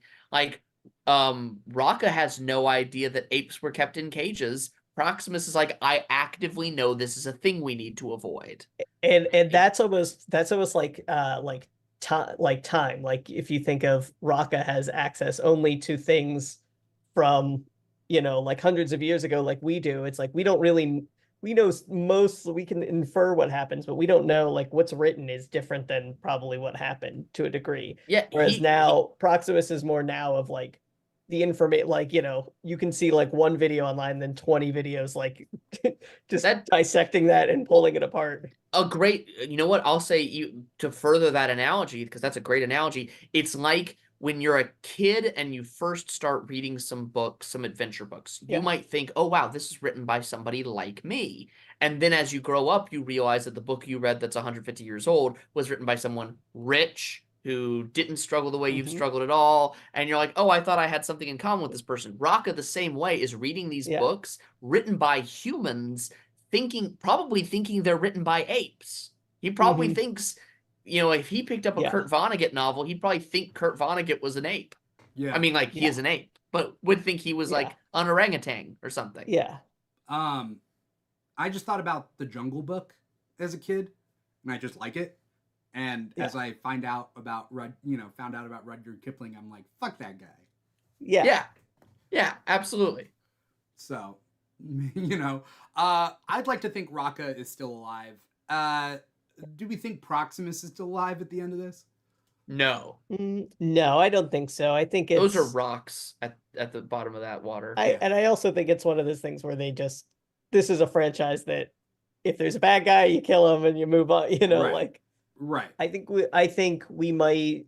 I don't know if the next one would be Noah again or not. Even like I almost feel like they might pick another pocket of the country and do the apes there. I think depends. I think we'll get Noah, and I have two reasons why I think we'll get Noah again. One, the eagles are really interesting. That's a cool image. The coolest thing. Yeah, that's a cool new image. Like, we've had apes on horses and apes with guns. Now we have apes on horses with eagles. Like, we're gonna get that again. So that's thing number one why I think we're gonna get Noah. But the other is actually two more reasons on top of that. So three altogether. So eagles, Noah's dynamic with May is unresolved. It's not just that they have different positions. We have now been given a thematic question about humanity versus apes, or humanity versus the non-human apes, rather. I like that point, Dimithri. I'm going to keep bringing that back up. Anyway, but we have that question now embodied in these two characters who have a history with each other and a reason to distrust and trust each other. And so I think that means that there's more there in that dynamic to mine. And then the third reason I think we'll see Noah again, even if we don't see May, is his journey to learn more about this stuff. I think is like we've now locked into an ape learning more about the past. Yeah. And also we're gonna see more and more about his ingenuity. I think that I would totally believe it if the second movie in this trilogy begins with him tinkering with something like a motorcycle or a car. Maybe. Which that makes sense. Which, by the way, that comes to my biggest criticism of the movie that I didn't realize was a criticism until Kyle kept talking and he was like, you know what, you're right, but I have my reason why I think you're right. My reason is, why don't any of these apes already have guns? Why is it that the only guns they could possibly use, they're on a warship. They are on a battleship, and yet they don't have guns already? Like, why are the only guns in that place? Where are the cars? I think the humans took it. And they, you know and how then many they guns put there are them in America? That, right, and right, they put them in that America? underground If bunker, we're talking though. soldiers, we're talking warships. Those soldiers, they probably went up north in War of the Planet of the Apes. You know what I mean? Like I just feel like they would have found some guns. Like, it's America. There's always more guns. Yeah. Yeah, you can find three guns on the street right now. Where are the cars? Keep in mind that the manufacture of guns probably stopped at a certain point after the first virus, movie, right? So if the guns and they expended everything unless they raided armories. But here's the thing. Guns don't expire or shrivel up or anything. So even if today in real world right now, 2024, they never made another gun again. Right. You could still find a gun by just tripping. A gun. You could just. What about bullets? And just sort of tripping. Bullets. I don't know. And also how to make a. What I'm thinking. Pretty easy. You're gonna get Dimithri banned. This is how you do it. No, we're not.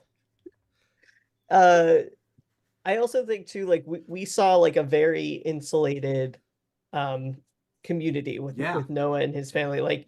Clearly, even Proxima didn't kind of realize what was happening with the eagles, because he was like, "What is this?" Obviously hadn't seen that, didn't know, Too late. What? Yeah, these large creatures. Yeah. William H. Macy never told me about birds. William H. Macy's like, that's my secret to keep. You always leave out the birds. But anyway, so we saw that, and we saw Proximus's group, which uses masks, uses different things. So I'm wondering if there are perhaps more militant ape groups that do have had access to weapons that we're gonna maybe see, or they're gonna encounter at some point, that are a little more, heavily armed or whatever. So I'm interested in seeing those other kind of groups. We had a little bit of it with War when they realized it's not just them, it's all apes were like this. And Caesar kind of thought just his community, and you had Bad Ape who lived in a zoo and was different than the other apes. So I like that they expounded on that. Also, to agree with that, two other points. One, we're on the West Coast, and if there's even a possibility that this timeline sort of connects, even if it doesn't connect to the Charlton Heston timeline, connects to something similar, that's all on the East Coast. Yeah. So that means that there's still that much more to explore. So that's thing number one. But thing number two is, let's say we're taking place, if they said 200, 300 years later, I'm going to personally say 200. My biggest complaint, there not being even genes or bullets. My biggest complaint being how everyone how the humans seemed to talk as if the world was something recent. It's much more the way that the four of us might talk about the 1970s as opposed to the way we would talk about the 1830s. You know what I mean? I think that is my biggest gripe about the movie, was one, how May talked being 200 years, and then two, how all those people in that other bunker were talking and acting like it was a submarine, like it was something that they had, Yeah, this should knowledge be of. as far removed for them as the Revolutionary War is for the four of us, or for the three of us. I see four images and I keep thinking that there's another head that we're talking to. Anyway, but yeah, it's like yeah, you guys get what I'm saying. I would That it's almost just have too rather it been like she gave it to like a walled off city, and it's just a whole city that is just like insulated from this. that would be really Like that cool. that would have been better than A bunker. like yeah, another, but I mean I And it's the hard because I like Fallout and it's the same time period, yes, but I buy yeah. Fallout more well, even though it's Fallout has this great easier. naivety where it's like it's vault Yeah, culture. Fallout, yeah. a vault dweller in Fallout might think all of these high-minded things about pre-war America. Because propaganda is being Yeah, they're pumped at believing them their propaganda. They entire they life. sound exactly the same way that like some Midwesterner who's never been out of their small town talks about, the Revolutionary War. It's like, oh, Hmm. but the founding fathers did this thing. Like it's the same general attitude. While this seemed so much more like, no, I very much literally know what the government did. How like they're very Yeah. there's a recency to the tone. Yeah.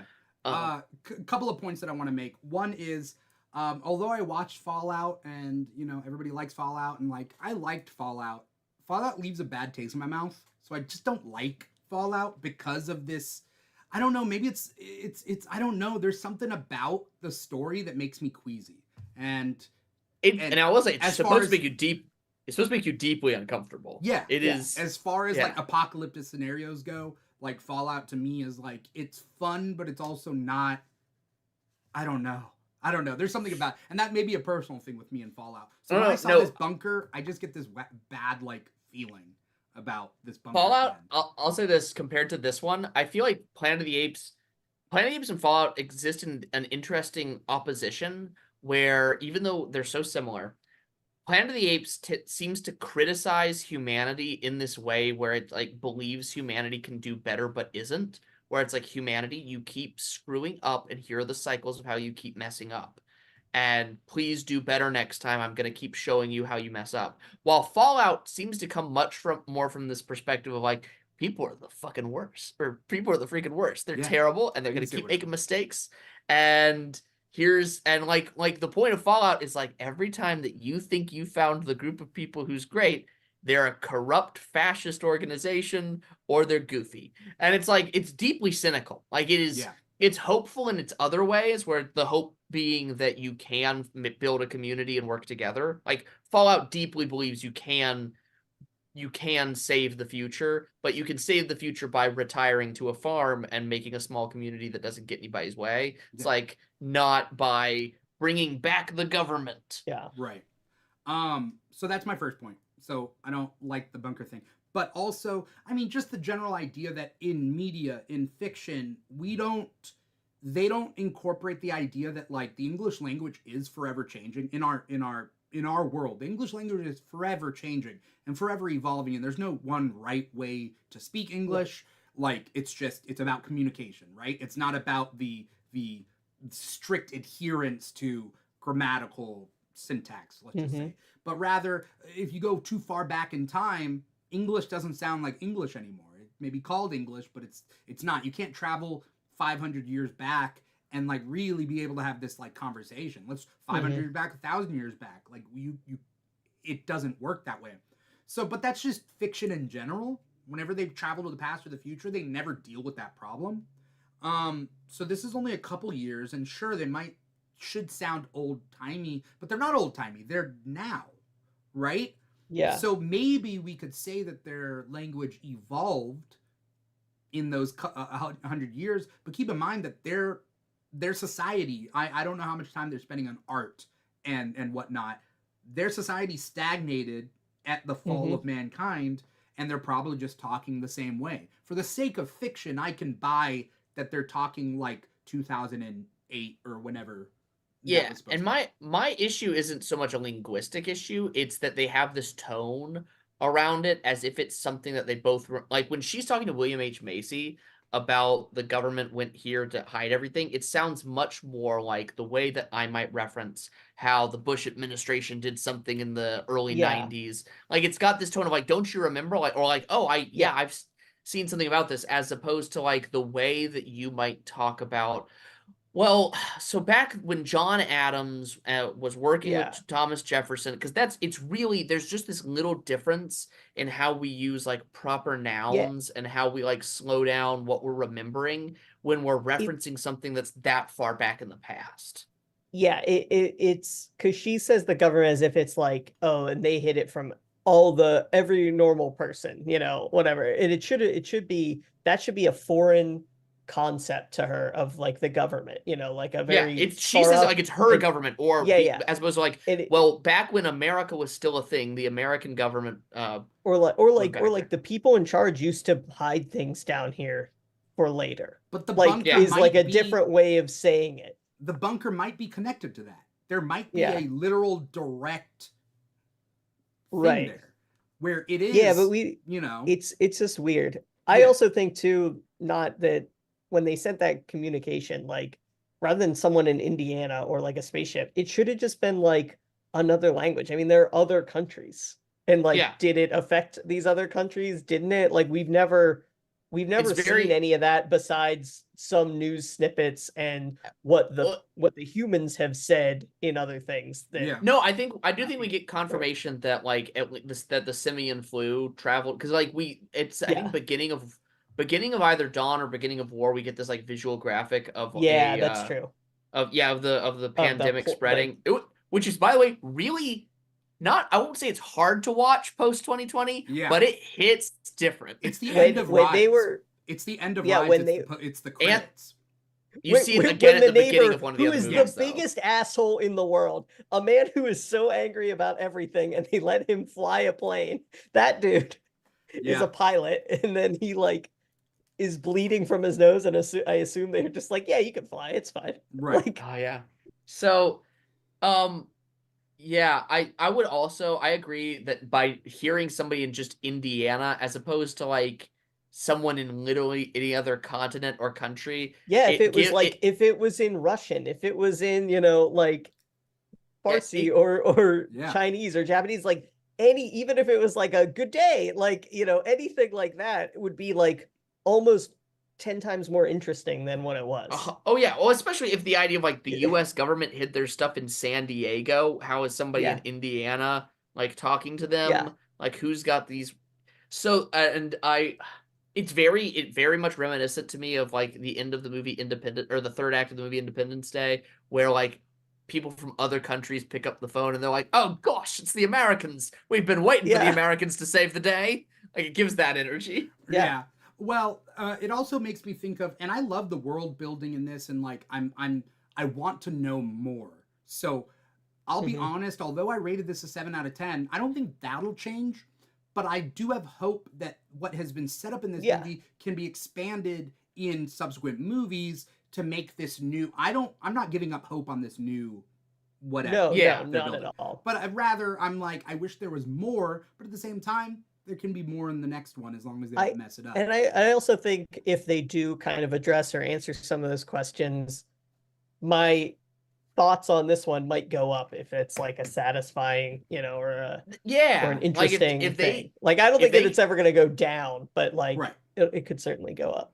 If they continue to talk about the same themes that they really developed in this movie will become more important to me. Like, I really like Rise a lot, and I think that this movie on a filmmaking level is roughly the same quality as Rise. I just think Rise is more emotionally engaging. Because again, you're following a single character who's been oppressed, like pushing up against systems. So that's more interesting in that way. But I think on a quality level, very comparable. Yeah. So I think this movie has set itself up to lead into movies that could very well be as good as Dawn and War. Right. Yeah. Just some animal stuff for you guys is that we've only seen great apes be affected by this intelligence, essentially, right? No smaller monkeys. We don't see smaller monkeys. And that's not to say that it wouldn't happen, but also just classically in the Planet of the Apes franchise, we only see great apes. We only see them even referenced in the original movies: chimpanzees, gorillas, orangutans, right? Like that's kind of what the three types are, and those are all great apes. And it's a little classist in that system too, in terms definitely. of like I would say it's a almost lot even classist. it's more than just class. It's these modern ones have some things that are almost colorist too, where it's like the darker toned the ape is, the more likely they are to be aggressive and violent. In these ones? In these ones. I would say I don't agree with that. Maybe you're maybe in Kingdom? In Kingdom, and there was one not the first movie. Rise doesn't have this problem, but there was one other movie where I noticed where I was like, I feel like the most passive apes are the chipmunks, the chimpanzees. And I was like, and they keep making like either a darker toned chimpanzee or it's not there's because there's two types of chimpanzees, because there's the there's the big gorilla, there's the hulking like almost silverback gorilla In the first but one? then there's in all of these, I'm just saying in general, just in general, you've got chimpanzees, gorillas, and orangutans, but you've also got, and I don't know if this is a type of gorilla or a type of chimpanzee, and that's the like whatever It's like Proximus is. Proximus, there's Koba, Rocket is similar. Like, Yeah. I think I know what you're talking about now. Yeah, that's what I'm getting at. And it always feels like if you've got a bad guy ape, they're kind of that vibe. Yeah, now that you pointed that out. So there are different species of chimpanzee. There's also bonobos, which are considered quote unquote pygmy chimpanzees, which some people I think have falsely stated that Rocket is a bonobo, but I don't think Rocket is a bonobo. It's just that there are different types of chimpanzees and different subspecies. But I would say that I don't see the race difference in the new ones. But in the old ones, the scientists were orangutans. The chimpanzees, they mention, oh, you're one of the first chimpanzees to go to like college or whatever. Like they said that to Zira. And then there's the gorillas who tend to be foot soldiers. They're just they're just brutes. And it's like and I think that one's also mostly for like size. Like you need to have the muscle, the big guy in the movie. I think it was just I think for a while it was just like, hey, we'll just do this to kind of, it's like blue shirt, red shirt, yellow shirt, Star Trek sort of thing. But with and then I think it did get into more of like, oh, we can like play with this a little bit more. But they've kept that a little bit with especially with the gorillas being kind of the brutes, and then we have at least like two orangutans now, Raka and Maurice, who are kind of the like thoughtful. Softer, thoughtful, And I also get like on a zoological level why they chose that, because like orangutans are like, one, they tend to be a lot less violent in general, but they're also like the ones that in real life are being taught sign language at a higher rate, so they tend to be more communicative and like chatty. So it's like, okay, if you're gonna have a chatty species that tends to be non-violent, orangutans. I think they're trying to counter the asshole that Dr. Zaius was, you know? Yes. That's what I think. Dr. Zaius is a because that's very much not in the original movies. Like it's very much Dr. Zaius is a piece of crap. And all those other guys are too. So it's like I think these ones are like, let's cool it on the orangutan hate for this. I think like the science aspect is like, it's more like them like learning, like they're more like we said, like more thoughtful, more gentle, like, in war, like Nova is the one that's pretty much almost always with Maurice, that whole time, and crazy old Maurice. Crazy old Maurice. I love Maurice so much. He's my favorite. Like, and then Raka. And I don't know whether it's the look, but I cry every time these guys die. Buck is the gorilla in the James Franco one, and he dies, but he goes out like he gives his life for Caesar. And then Luca is the one in war, and he gets stabbed, and Nova puts like him and Nova had a moment with the flower, and then she gives the flower back. It's so sad, and I was just hoping, watching War again, because I'd forgotten. I was like, I hope Rocket doesn't die in this. I can't remember if he does or not. And I was so, I don't know. this whole movie franchise upsets me in a good way. And also you see through Caesar like that every death of the ape of any ape pains him. Like, which Yeah. I think makes him a sympathetic and good leader. It's like that, like versus, like Proximus, like we said, like you don't like a bunch of apes get hurt and he's just like, oh, we'll try tomorrow. Yeah. Like I think that's touches on another thing that's interesting about like these movies that you don't always have to be cognizant of, but if you are, I think adds a level of emotional depth to what the characters are experiencing, and that is the shorter rather lifespans of apes. Like Mhm. they're not that much shorter than us, but they grow to adulthood faster. And I think chimpanzees, what's the average lifespan of a chimpanzee? I'm gonna just I Google was that really looking it quick. up. It's like 35. It depends in captivity or not, but like females live about 35 years in captivity. Males live 30. And somebody was saying that Caesar was roughly like 23 when he died. Yeah, and um yeah, and so like when they die, there's this extra tragedy of a short life cut short, as opposed Mhm. to like we as humans where it's like, oh, this person had so many years ahead of them, as opposed to like it's like I was already getting a fleeting moment with my family, and now that fleeting moment's already gone. Which And I wonder if they're going to explore them potentially living longer as because like, Proximus is definitely concerned with that in this. Like yeah. he outright talk is thinking about and concerned with mortality, and yeah, I think that's a really interesting avenue for them to explore. Yeah. You think they'll bring back the ape Jesus from the Tim Burton movies? You know what? I hope what they bring back is Abraham Lincoln. That's what I'm looking for. Um, Speaking of historical characters, people Ape have Wilkes Booth. uh people have brought up that Caesar is Moses. James Wilkes Bonobo. There you go. Bonabuth. Anyway, Bono. Bonobo from U2. What are ape bands like? They have to be making music, you know. They Um, probably have a flute and Yeah. some drums or something. Yeah. Maybe a They really string like thing. drumming. It's with their yeah. feet too, right? Yeah. Yeah. So yeah, bring up past. So Caesar was Moses. People had brought up the fact, and I was thinking about it. Like he is raised by humans, and humans are his opposition in a way. But he's just trying to get his people out of there, and he takes them to the promised land at the end of the war. Yeah, I think they And definitely lean into that way later versus early on. yeah, And then I think people were like, oh, he's kind of like a Moses figure. And they're like, yeah. oh, we should In lean this into movie, that they more. literally name the guy Noah, Yeah. And they have a He flood. saves and they them have from a a flood. But He you know, takes two of every gun.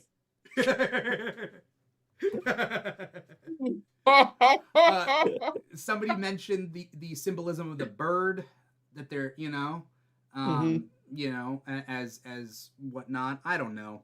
Well, they also kind of talk about Caesar as a larger than life kind of figure with rules, with Yeah, he's an Abrahamic figure. Like, yeah, Yeah. he's Moses, but it's well, actually, more like Moses. Like, here's this ancient biblical figure that people don't talk about. He once led everybody, and here are the ape not laws kill that he ape. Yeah, Yeah. like Does that Noah kind of take stuff. place after Moses? I don't remember. It I would goes assume. I think Noah's Old New Testament because there's like no. I don't So know. it's Noah's so Old here's how Testament. it Oh, is goes. it? Oh, Adam. It yeah. I goes guess you Adam would and be Eve. I'll right. just do like characters. It does Adam and Eve, then Noah, then Abraham, then Moses. Okay, Like, And then that's that's your season one. and that's season one. And then after that, you get some like spin-off seasons, and then you get to the reboot with Jesus. Which, But yeah, I think it's good to pull from those like that kind of character for this type of movie for like what they're going for, just to kind of everyone's at least a little familiar probably with but it's with also some form of vague. it. I Yeah, it's like that vague it's enough that vague. it's not like It's not hammering like down. Zack Snyder having Superman's arms out like Jesus and like Right. it's or Jor-El being like, "You are my son, and I have sent you to save these people." Like it's not, they're not hitting the nail that like it's not nailing the head. I mean, Superman was originally supposed to be Moses. He's a Yeah, I Moses know. tale, and then they New Well, Testamented him. that's how Zack Snyder understands allegory. I mean, it's not You just mean Zack Snyder. Superman as Well, that's true. Christ, I would say, like, kind of kicks off with the Christopher Reeve movie, but really gets cemented when he Yeah. dies via Doomsday, and then Yeah. reborn. Yeah. Like, and then Yeah. Bryan Singer's version is like very much into that too. Yeah. And yeah. So that is what it is. That and land acquisition. Oh, yeah. the Lex Look, Luthor's plans for real estate. All great villains should be realtors. Realtors, landlords, that's really where villains should be. I mean, that's who I'm about Superman it. fought in the beginning. Yeah. That's Well, that's Christ-like, thrown over the banks or whatever. Tossing the market. yeah. But I forget what I was gonna say. You were about to proselytize about how Ape Noah is told all of us to get in from the rain. Yeah. So I mean, there's that, and then Proximus, like, is that symbolic for being close to something? Like, I don't know. Like, they have Roman names in a lot of these Planet of the Apes movies. Yeah. I think Proximus as a name literally means a proxy. So he's saying that he is a proxy for Caesar. That's what his name means. He's trying to pawn himself off as the new reincarnation of Caesar. Which is kind of a pharaoh thing to sort of mix their metaphors a bit, or mix their references. That's a very pharaoh-y sort of thing to do. Yeah. I don't know. The whole movie, I like the world building and I like everything, but I felt like there was some deeper meaning missing from this movie that the other three had.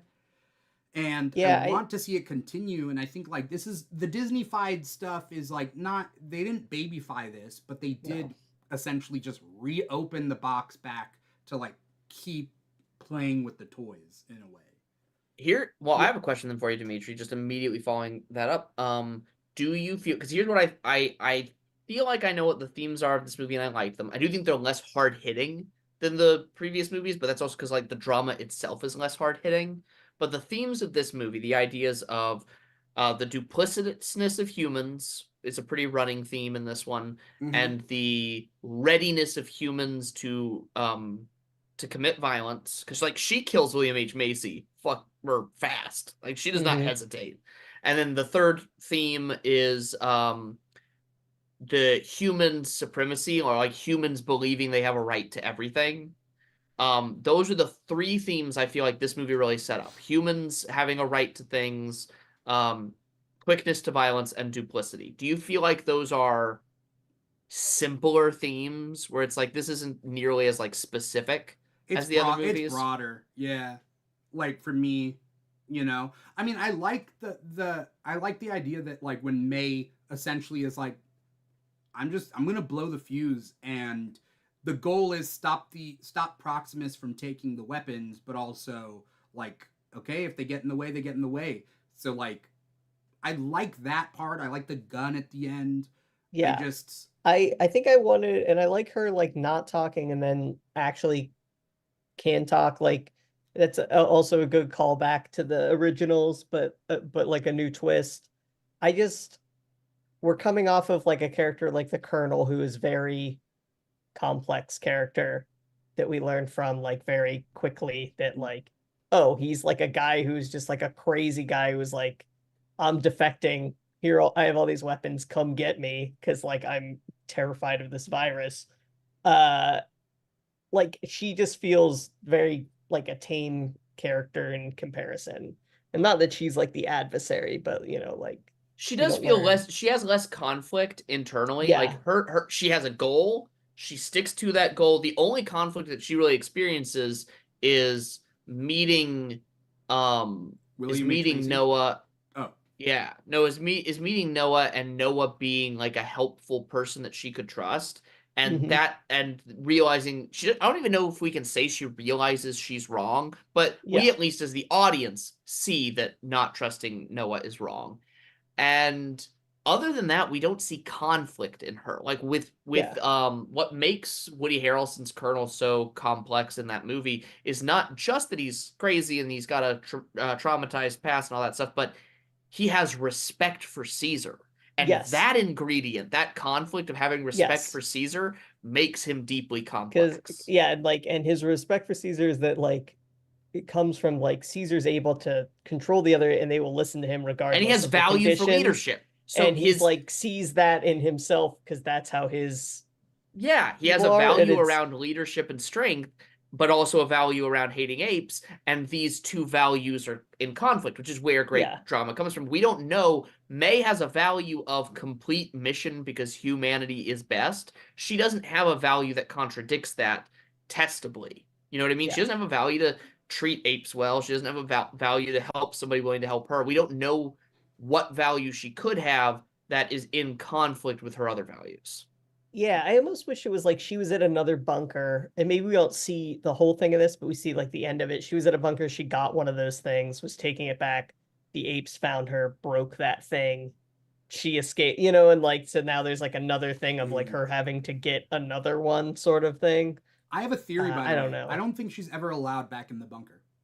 I don't think so Agreed. either. No, I think you're I right. think because they come out in the Hazmat suit, hazmat they and then spray she the just suit. like yeah, Yeah. he's like They're like heat Sam spraying it. I feel on Bridges my or whatever. rewatch, it looks like there's like fire helping to burn it. Like so Mhm. she would not be able to be decontaminated. Because she would have Which internalized that the virus. These might be humans that never touched the virus in the first place. yeah, that's what I'm thinking. And the And by Could this be. point the what virus I'm is gone. Well, what I'm what no, it could be dormant in the apes and then still come back. But Like I mean, viruses can still. yeah, well the for the vault people the people in the, in Vault 111, sure. Yeah. But we don't know about like I think that narratively, I think we could probably safely assume that May can't catch No. the No, virus. yeah, yeah. Yeah. yeah. And she And I hasn't gotten just the non-speaking part. So and Yeah. so yeah, we don't know like we don't know again, we don't know anything about her. So like there's no scene of earlier on like she's a kid, she's at that vault and she something happens and she gets outside and they don't let her back in and now she's it's like it's weird that like that's where there should be more of like her character progression where it's like the apes have welcomed her in even though she's a human whereas the humans won't let her inside yeah. That is like a or you know what? better Or maybe she was raised thing. hearing about how dangerous the apes are and how they never treat anyone decently and they're all Mhm. these dangerous things. So that when she sees how Rocco and Noah were together, that she's surprised by that. But she clearly already knew that because Yeah. she's really stalking. Like she's it took me the rewatch to realize what her whole thing is. That she shows up immediately, um, around Noah and crew because she was looking for a climber from the very beginning. They're like, Oh, okay. yeah, that's why she showed. Yeah, because she always knew she needed to climb up the side of that cliff. Oh. So she shows up. She's at their horses while they have scaled a building. So that's why she keeps popping up back around. And when Oh. she has no other reason um to follow Noah when she does not like that Rocco is taking her away from Noah when Noah is going away on the horse. Like she's about to join the all the should be naked humans but aren't naked because it's a 20 or it's a PG-13 movie. Yeah. But like yeah, the only reason she's like, I've clocked this guy as my guy is because of his climbing abilities. When do we first see her, or even a glimpse of her? Oh, they go Uh, back to the horses and the blanket's missing. That's what it is. Yeah. Yep, Yeah. right after they've gotten the eggs. So presumably she was like maybe she was watching that whole time. Yeah. So do you think that she was trying with the blanket there, setting a trap to grab one? No, I do think she was cold and wanted a Okay. blanket. I But think like, that was her just being sloppy. Yeah. she would have had to convince an ape to come with her on this trip, though. I don't think she had a plan. I think that she didn't have a plan. She had clocked who her guy is going to be. You know what I mean? Like, I know that this is the best climber, so I'm going to sort of stay in proximity. But she didn't know. And it's sort of like my assumption is that she was waiting the whole time to decide whether or not she needed him and and not just could trust him, needed him enough, because she speaks when she finally can't survive without speaking. Mm-hmm. You know, she doesn't speak asking for help. She doesn't speak for anything else. She speaks when it's between this guy that this guy who will definitely capture His name me. is Silva, by the way. I had to look it up. Again, I wish we knew these things, but Silva is the gorilla that Silva the silverback gorilla. I guess. Well, kind of in the subtitles for War, Red Donkey calls I think it's Red Donkey that says Kurna instead of Colonel. And it's written as Kurna. And so maybe I think it's just to kind of show maybe like the vocal differences of like still learning how to talk versus having like complete or whatever. the evolution of the ape language, right? Yeah. Like, that it's not straight English, something. But it's changing a little bit. But I don't know. As we wrap things up in this episode, I wrote a note for myself, and I'm glad I can come back to it. Noah has green eyes. Other apes don't. Mm-hmm. I noticed that too. There's a one shot early on. They make sure to show it to you. The only apes that have green eyes are ones that were directly experimented on, not the ones that got their intellect later, like Bad Ape.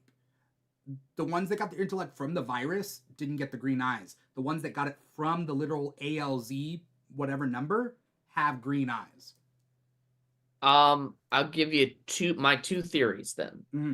Because I don't think he was experimented on as a kid or anything like that. No. I think it's genetic. Yeah. It's either that he, as we've been saying with him being more like inventive or mechanically minded or anything like that, that this is a signal that he is the next step in evolution. Specifically him. Or two, it was a design choice because lighter eyes might make it just easier for us to clock which one we're like needing to follow at any given point. And just be like engaging. 3, he's a descendant of Caesar. Yeah. I mean, if he's a descendant of Caesar in and of itself. I remember what I was gonna say. That's total. I was gonna say this way earlier, and I'm so glad you said that. Yeah, there has got to be some reason that the elders of this tribe, because they didn't say our elders 2 generations ago created the law. He said our elders created the law. Oh yeah, that's right. So that means at some point in the not too distant past, this group cut themselves off from other apes. Mm-hmm. Why? What did they know? What happened between these other apes? Because a good explanation for what happened to all the guns and bullets and cars and buildings is that there was a war between apes during this 200-year period. Mm-hmm. And it caused the colony to fracture? Yeah. Like, why else would they have moved separately from each other? When we see Caesar's funeral, they're all together celebrating Caesar in the Promised Land. What causes these tribes of Israel to go off in different directions? I was about to say the tribes of Israel. Interesting. And I mean, if we're taking the Bible, like the Bible stories and whatnot, like all the prophets are from the same lineage. They're like just directly. Mm-hmm. The only way you could be a prophet is you're born into it. So it's like, I wouldn't be surprised if Noah and his father, because they're the ingenious. Somebody had to have built those towers, and it wasn't Noah. Noah's not the only ingenious person. They built them around it's power. It's those like sort of power towers. Are they? I don't know what you. Yeah, it's around the shell. You see them after the fire. You see it. And you see it when they're rebuilding at the end. But they have built these towers attached to the husks of power lines. Okay, I just thought they used the same engineering to create that. Yeah. Well, maybe proximity to that kind of engineering is good, like to take in as you're growing up. But no, they built them around as if they had metal trees. Yeah. I think one I think they said there are going to be like 9 movies total, but I think when we're done with this whole thing, I feel like it's not going to be like, oh, and here comes a human and now we're right back. I think it's going to be either like maybe they'll do the spaceship thing, but out of the spaceship will be a human and an ape that have been sent there together. Like it's like a harmony, like, oh, this is these two can coexist and live together in a different, in the future or past or whatever it is. Or it's going to be like, or we're not going to get that. We're just going to have a like harmonious existence between kind of everyone, because that's kind of what it's been like trying to get to. And I feel like if it doesn't end with that, then it's like it's going to be a bit of Yeah, a letdown. it is definitely this sort of like trying to iron out what the problems are that keeps humans from being able to be peaceful and keeps the apes from being able to define for themselves a community and a culture that can be left in peace. Because that is, I will say that that's at least like the goal, even of Proximus and his disdain for, or not disdain. He doesn't have disdain. Even Proximus's recklessness with the life of other apes, he's still ultimately just trying to create a community where the apes can thrive. Like, yes, he's possessive of it. He rules. Yeah, and he rules, but he's not. We don't get enough of him to know that he's got other nefarious ambitions than just being the center of, like, the point at the top of the pyramid. He doesn't kill Anaya for stumbling, because Anaya's like clumsy and whatnot. Yeah. He doesn't He kill doesn't Anaya. even embarrass or harass Anaya. Just sort of like, yeah, get out of here. Well, it was tense, right? We were like, It was. Yeah. I There's guess well, and then the Anaya's reluctance to help them. There's something unsaid as to what was happening in the time when they all got taken and when uh Noah gets there. this And is why obviously Noah's treated differently because Proximus understands, hey, you can think better. So he's not going to treat the people from his tribe differently around Noah. He wants to pull Noah in and keep him happy. And that's so I think there's that. This is why I wanted, if there was one thing I wanted more from this movie, I wanted more of the dynamics in that community so that we could see, like, right now we're doing a lot of implying and inferring. I want to just see a little bit more where the oppression, the struggle, the brutality, the bitterness are, because like we do have a lot of ingredients of absolute crap. Like, as you said, Anaya's fear and paralysis, clearly the physical state that people are in, the colonialism and conquest of taking these other tribes, and you can list a number of things, but we also don't get a lot, and from the amount that we don't get, we're like, but I don't see things firsthand. I just have so much I have to put together. And I think it would have been a little different for Noah's character arc, but I think a better thing, instead of his mother saying like, oh, the birds won't come because your father's dead, I think it would have been better if they were like, oh, he doesn't allow us to interact with the birds, like we're not allowed to do that, like he's like, because that would go along with the colonialist themes a little bit more, and it just would paint a bigger picture of like, I think oh, you're not allowed to do this anymore. That's such a great note. Like, honestly, they should have done that this idea of like, you're showing that Proximus is trying to erase the individuality on other cultures to make it this one. Yeah, that's a great note. Not even that he has a fear of the birds and knows that they're a threat. Just he's just like, we don't do that here. They're irrelevant. Yeah. Like they're not going to help us open that vault. Well, welcome to Chicago, or welcome to the Chicago suburbs. Stop playing your foreign music, like that kind of thing. I am looking forward to what is to come. I hope they put a lot of care and time, and I hope we don't get another movie until 3 years from now. That being said, and go to comicshoplocator.com, find a comic shop near you. I would hope that there are peripheral media, just of small stories here and there. I would love a comic miniseries even that takes place during this time, just expand the stories. And Marvel Comics can't be making that much money off the Apes comics. It's a loss leader, I'm sure. I'm sure it's a loss leader. But the fact that they're doing something means like they're trying to like kind of keep these creative juices Absolutely. flowing, you know, and I'll figure tell you- out what works. I want a video game. I think that this is a great franchise for a Yeah. video game. I was I thinking don't that care if too, it's- especially at the beginning. I was like, this is like a video game, and I love it. It was, Yeah, and maybe it's a video game too similar to ones that already exist, because it'd be like part Uncharted meets Horizon Yeah. Zero Dawn. And I don't know if you would do like an adventure game, or it's something like a button smashing Smash X, kind of like like an Arkham Uncharted Asylum. or Yeah, or if it would be something much more like a Skyrim Fallout-esque open world RPG. Like, I don't know what you would do, but I want it, you know? Yeah. Like Yeah. also there's a Mad Max game that's basically just like a Far Cry clone with driving. really? And I didn't know yeah, that. yeah, and Is it like good? it's pretty good. Yeah, it's pretty fun. One of the best games I ever played is one of those like is a movie game that no one ever talks about anymore. It's phenomenal. The Xbox 360 Wolverine game that came out when So X-Men good. Origins came out. Oh, it's Yeah. sick. It's essentially the same game as something like I won't say it's the same as Arkham Asylum, because it's very different in other ways, but it's that kind of like just press the button and he'll do his Yeah. Wolverine thing and you And go that's through all the you want. adventure map. Yeah. I would love a game more about communication and intellect and a little bit of puzzle solving, ingenuity. Like that's the core of the Apes, right? So Yeah. like I'll give build you- something.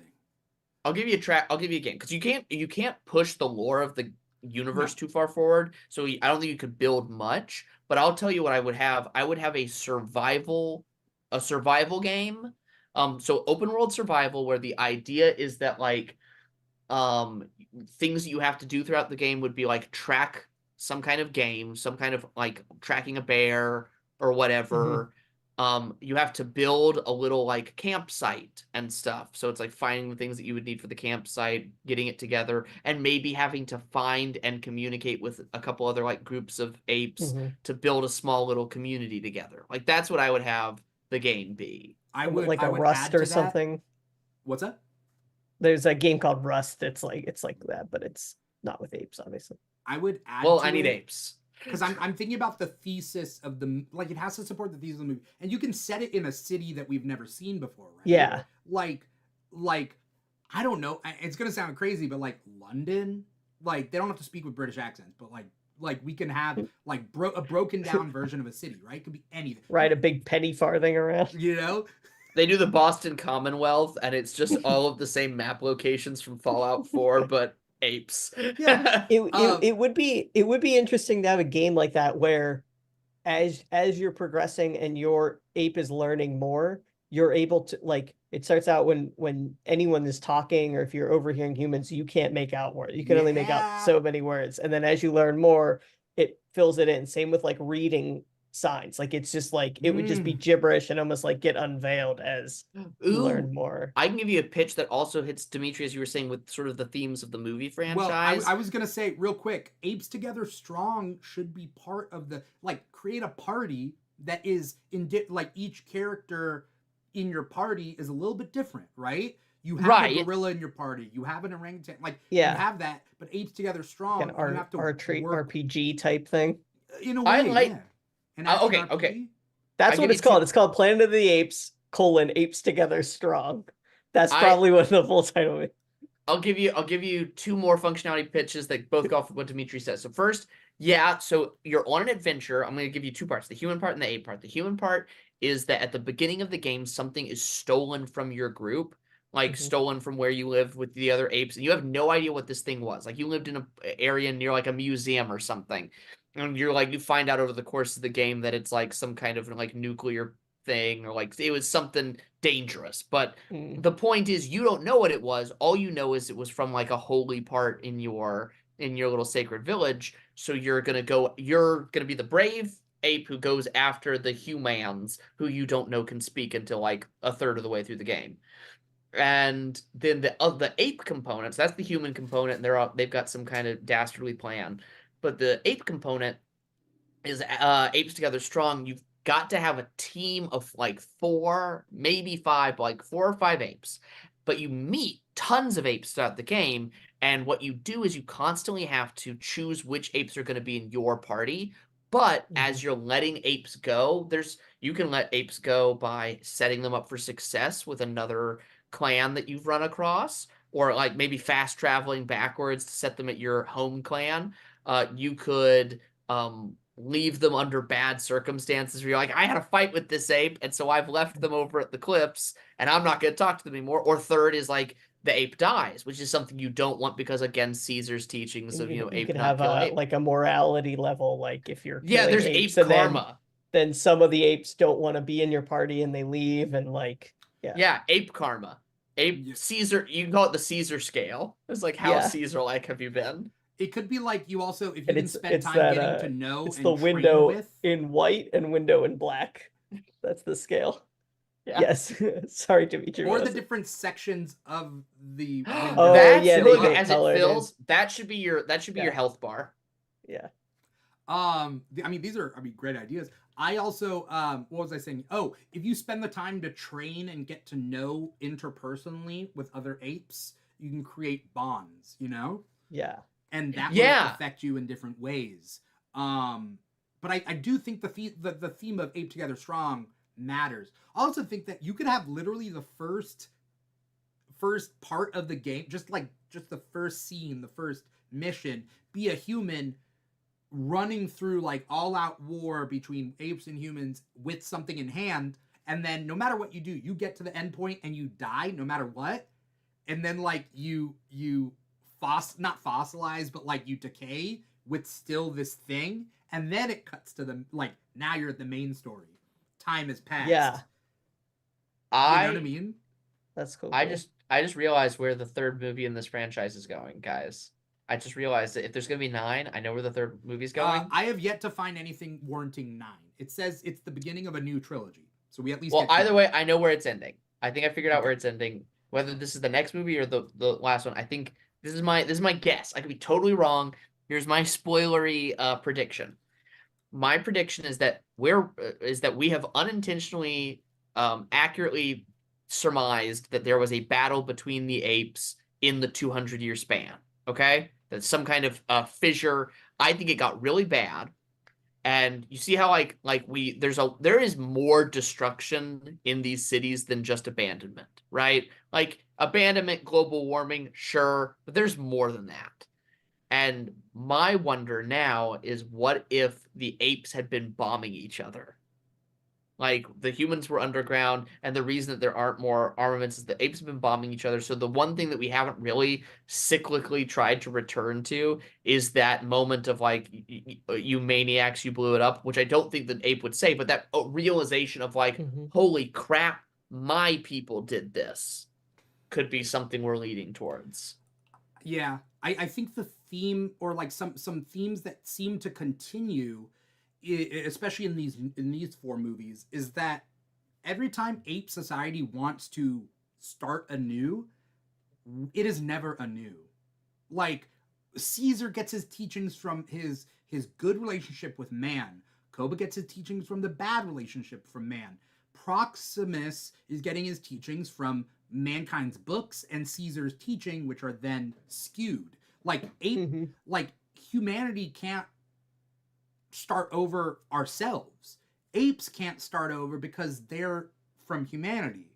And although in the original Charlton Heston movie, they say that ape society started from apes, and that's it, and they're covering it up, we know that's not the case. No man is an island. Everything feeds in, the bad and the good, and we have to learn from our mistakes, but we can never start over. And that's something this movie definitely like alludes to, with that, like, this idea of this eagle society sort of pretending that this is just the way it's always been. It's like, nope, you clearly have been influenced. The mom ape was not at all like confused by what Caesar is. Like, she had this, when he said that's not Caesar, she wasn't like, how do you know what Caesar is, son? You just got here. She was like, nope, you're right. I just thought of Little Caesars being used as a tie-in joke. This must be where they prayed to Caesar. That'd be kind of funny. Did you hear the really stupid joke in the movie? There's one joke. You know which joke I'm talking about? The what? The Nova joke? No, that was great. I'm talking about That was great. I don't know. Yeah, There's a yeah. Caesar joke that's really stupid, or there's like a Roman history joke Uh-huh. that's really dumb. That I like it, but it's terrible. Yeah. When Noah is walking into dinner with Proximus and the two humans, and what you hear William H. Macy say is, and that's why they called it a toga party. I know. I didn't. did hear that. I didn't hear It's really stupid. He And says then it Proximus is loud. laughing Yeah. really hard, way too hard. Yeah, Proximus loves hearing about togas and toga parties and Roman history. But yeah, that joke, I was like, that's bad. Yeah. I kind of like how bad it is, but it's bad.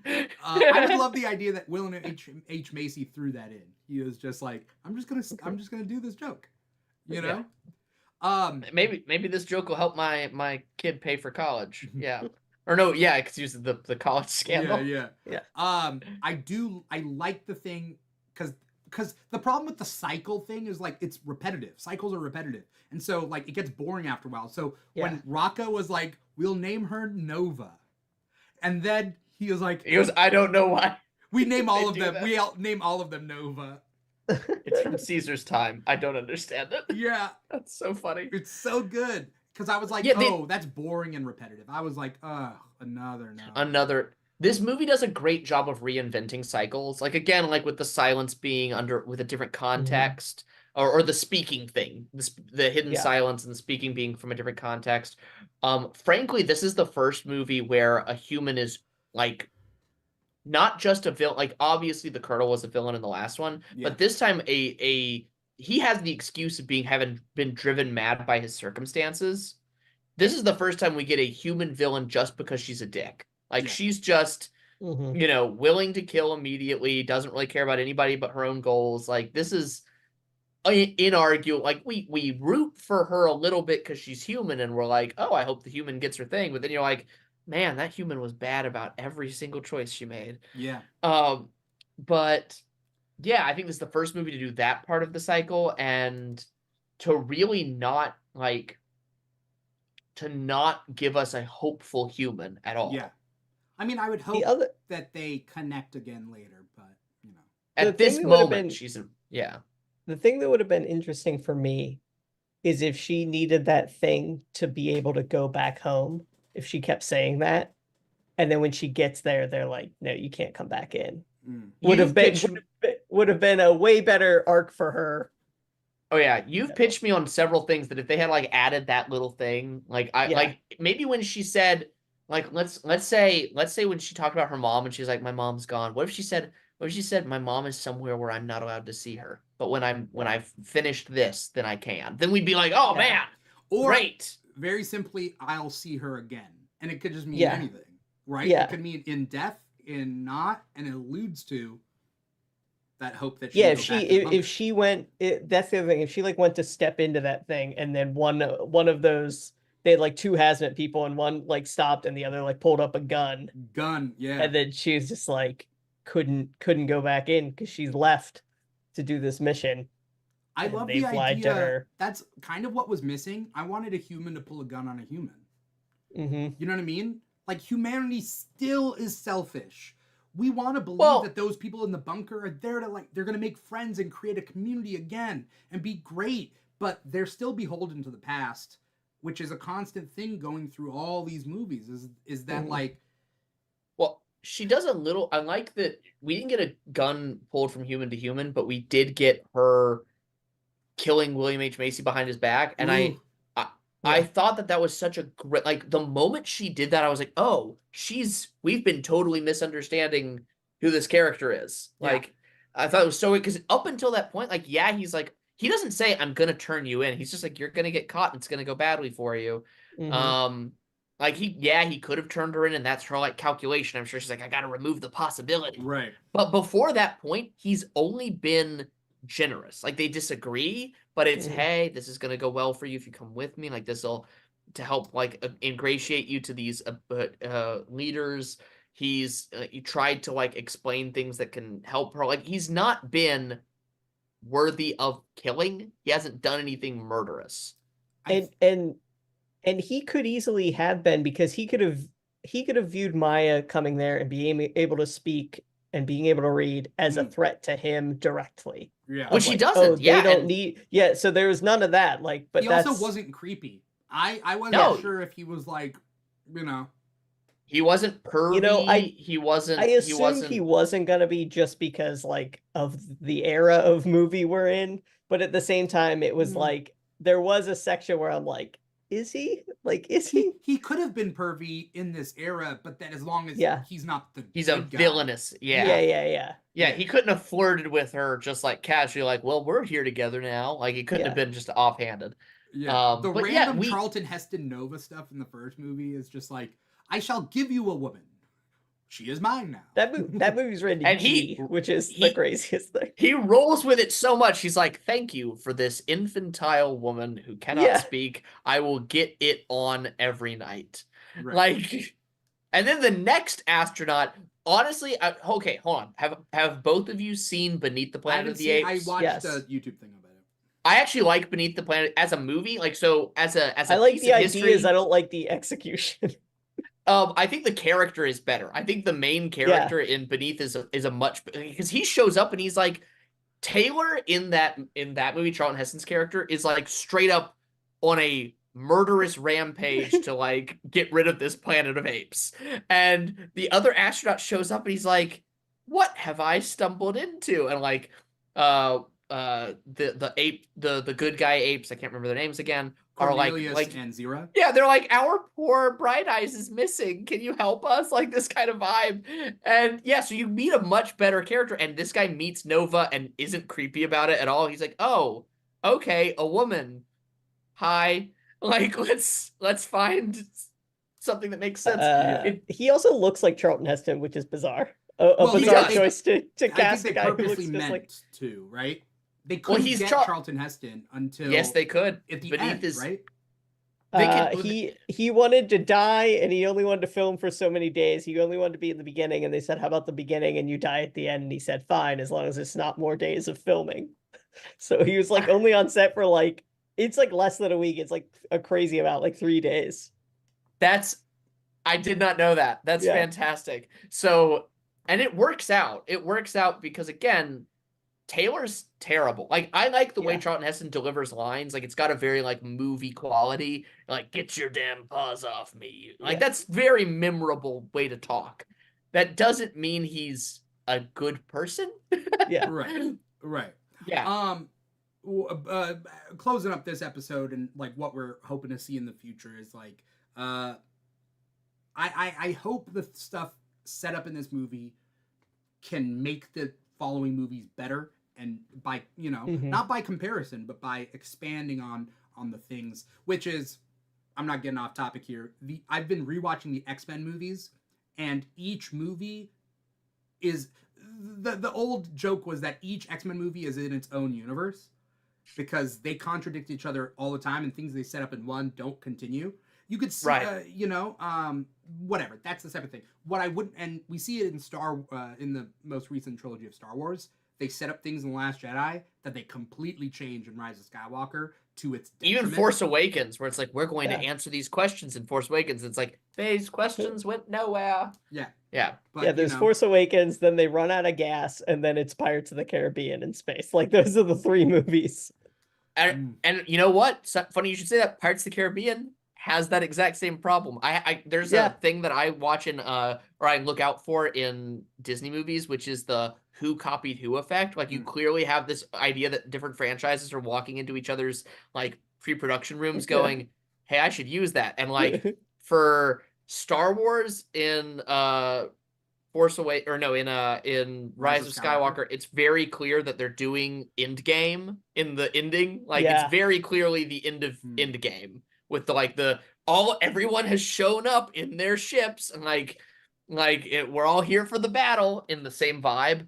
And in Pirates of the Caribbean, I think it's the last movie where you get Daddy Barbossa.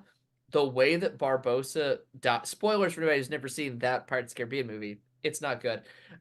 When Barbossa, it's fun, not good. When Barbossa dies, it's exactly the same as Guardians of the Galaxy Volume 2 with Yondu? Like, it's the Yondu. Yeah, Yondu. It's Yondu Daddy and Barbossa Daddy are the same arc. It are the same arc. Hilarious. Okay. I've seen all the Pirates movies, but okay, that's a separate thing. But yes, do you guys have any final thoughts about Kingdom of the Planet of the Apes and what comes next and what you hope in your, hopes and dreams? I want to just hope we- ride. Oh yeah. Where? Oh, it Um, Disney World, probably. Animal Kingdom, Planet of the Apes ride. Yeah. I'm trying to think No- of what. no- Take out all that Avatar shit and make it Planet of the Or Apes. both. I have no interest in visiting Animal Kingdom right now. Like, I know that someday, if I ever go to Orlando for a multi-day resort trip, I'll do Animal Kingdom. But at the moment, I'm like, it's just the zoo plus aliens. But if they put a Planet of the Apes ride in Animal Kingdom, I'd be like, that's a must stop. That is we got to do that. Yeah. Okay. That's your final thought? That's my final thought. All right. Yes. Good. Kyle, any final thoughts?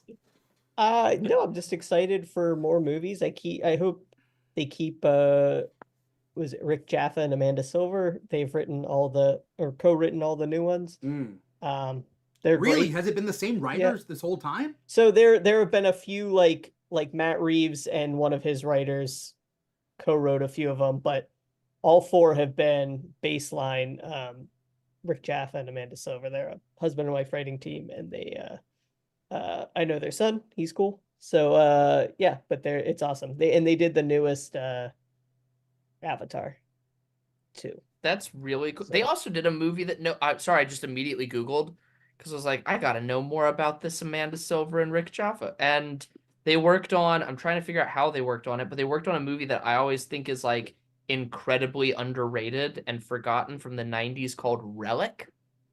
Yeah, I think they wrote that, and then I know she wrote Hand That Rocks the Cradle, I believe. So yeah.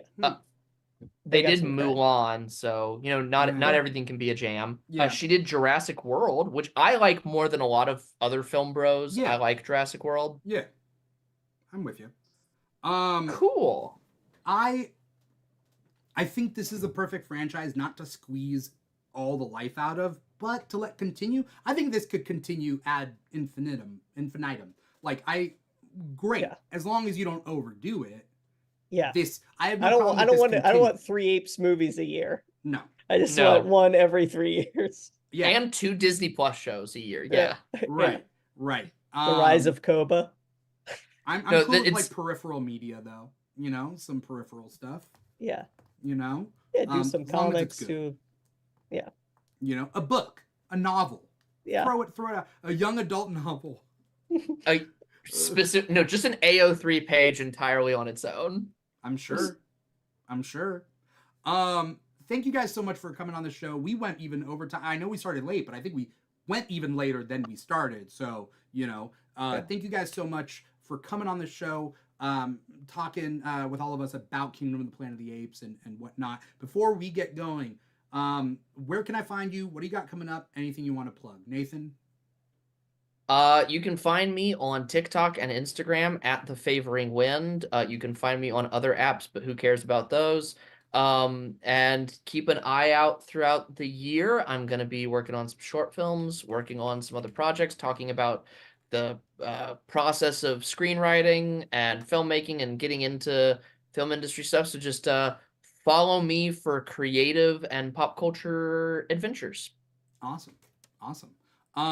Kyle, same questions? Yeah, at Kyle Dodson Funny on everything that I could get. And yeah, just follow me, stay updated. I'll probably be doing some stuff soon. Awesome. Thank you to anybody out there for watching and or listening. If you're watching us live, twitch.tv/The Keeg Show or youtube.com/The Keeg Show. We had at least 2 people in the chat today. We had Merlin the Hermit. I couldn't tell from Merlin the Hermit whether Merlin had watched the movie and said can't stay, or what didn't watch it and said can't stay. I don't know. Anyway, Merlin, hopefully this was fun for you to tune in. And then we had it's been a while, Polar Knights. It's been a couple years since Polar Knights jumped in the chat, but then came in to roast Nathan's shirt. So I'm assuming all in good sport. I've got a dozen of these. Every I have time very somebody similar shirts too. They're great. They make colorful clothing is good for us men. Women love it. They love colorful clothes. Yeah. I think that's what Polar Knights was saying, is that like taking peacocking to a new level. If that's peacocking, I don't know what you would think of actual peacocking, because a colorful shirt is not necessarily When I think of peacocking. peacocking, I think of streaming the finest in NBC Universal Entertainment. This podcast not brought to you by Peacock. I once watched somebody walk into an AMC theater in a full purple like leather duster and like fancy shoes, and like this person The looked like they Joker? had it was like a like Van Helsing meets the Joker. yeah, it was like a grab bag of like Technicolor metrosexual Van Helsing from some nice magazine. Yeah. And so if anyone ever, whenever somebody says peacocking, I'm like, that's my baseline. Right. That's the bar. Yeah. Right. Like, there's a lot more, that you would have been done. But yes, if you're watching us live on those two, thank you so much. Thank you so much for watching and supporting. If you're listening to us, it is wherever you get your podcast from. We are now on Apple Podcasts, Spotify, iHeartRadio, Audible, Amazon Music for Podcasts, and SoundCloud. I believe those are the 6 major platforms that we're on. Check us out there. Check us out on social media at The Keeg Show on TikTok and Instagram. Those are our 2 biggest ones, at The Keeg Show. But we're also on Facebook and Threads and Twitter and all that, at The Keeg Show or / The Keeg Show as well. I brought up comicshoplocator.com. I can't stress that enough. Support your local comic shops. And if you want to support The Keeg in any way, shape, or form, patreon.com / The Keeg Show. This is the return, I guess, of the Keeg Talks, because we were on hiatus for a little bit. It's roughly every weekend or every other weekend, pretty much for big movies or TV shows that start or finish. This is the Keeg Talks Kingdom of the Planet of the Apes, but don't worry, we have a lot more subject matter to talk about. We also got other shows. We got Comic Talk, which is every Thursday, 5 p.m. Pacific, 8 p.m. Eastern. Every Thursday, where we talk about new comic book releases. We also have the X-Men 97 after show, talking about the new, sequel series that's on Disney Plus right now. After every episode, we do a new podcast episode.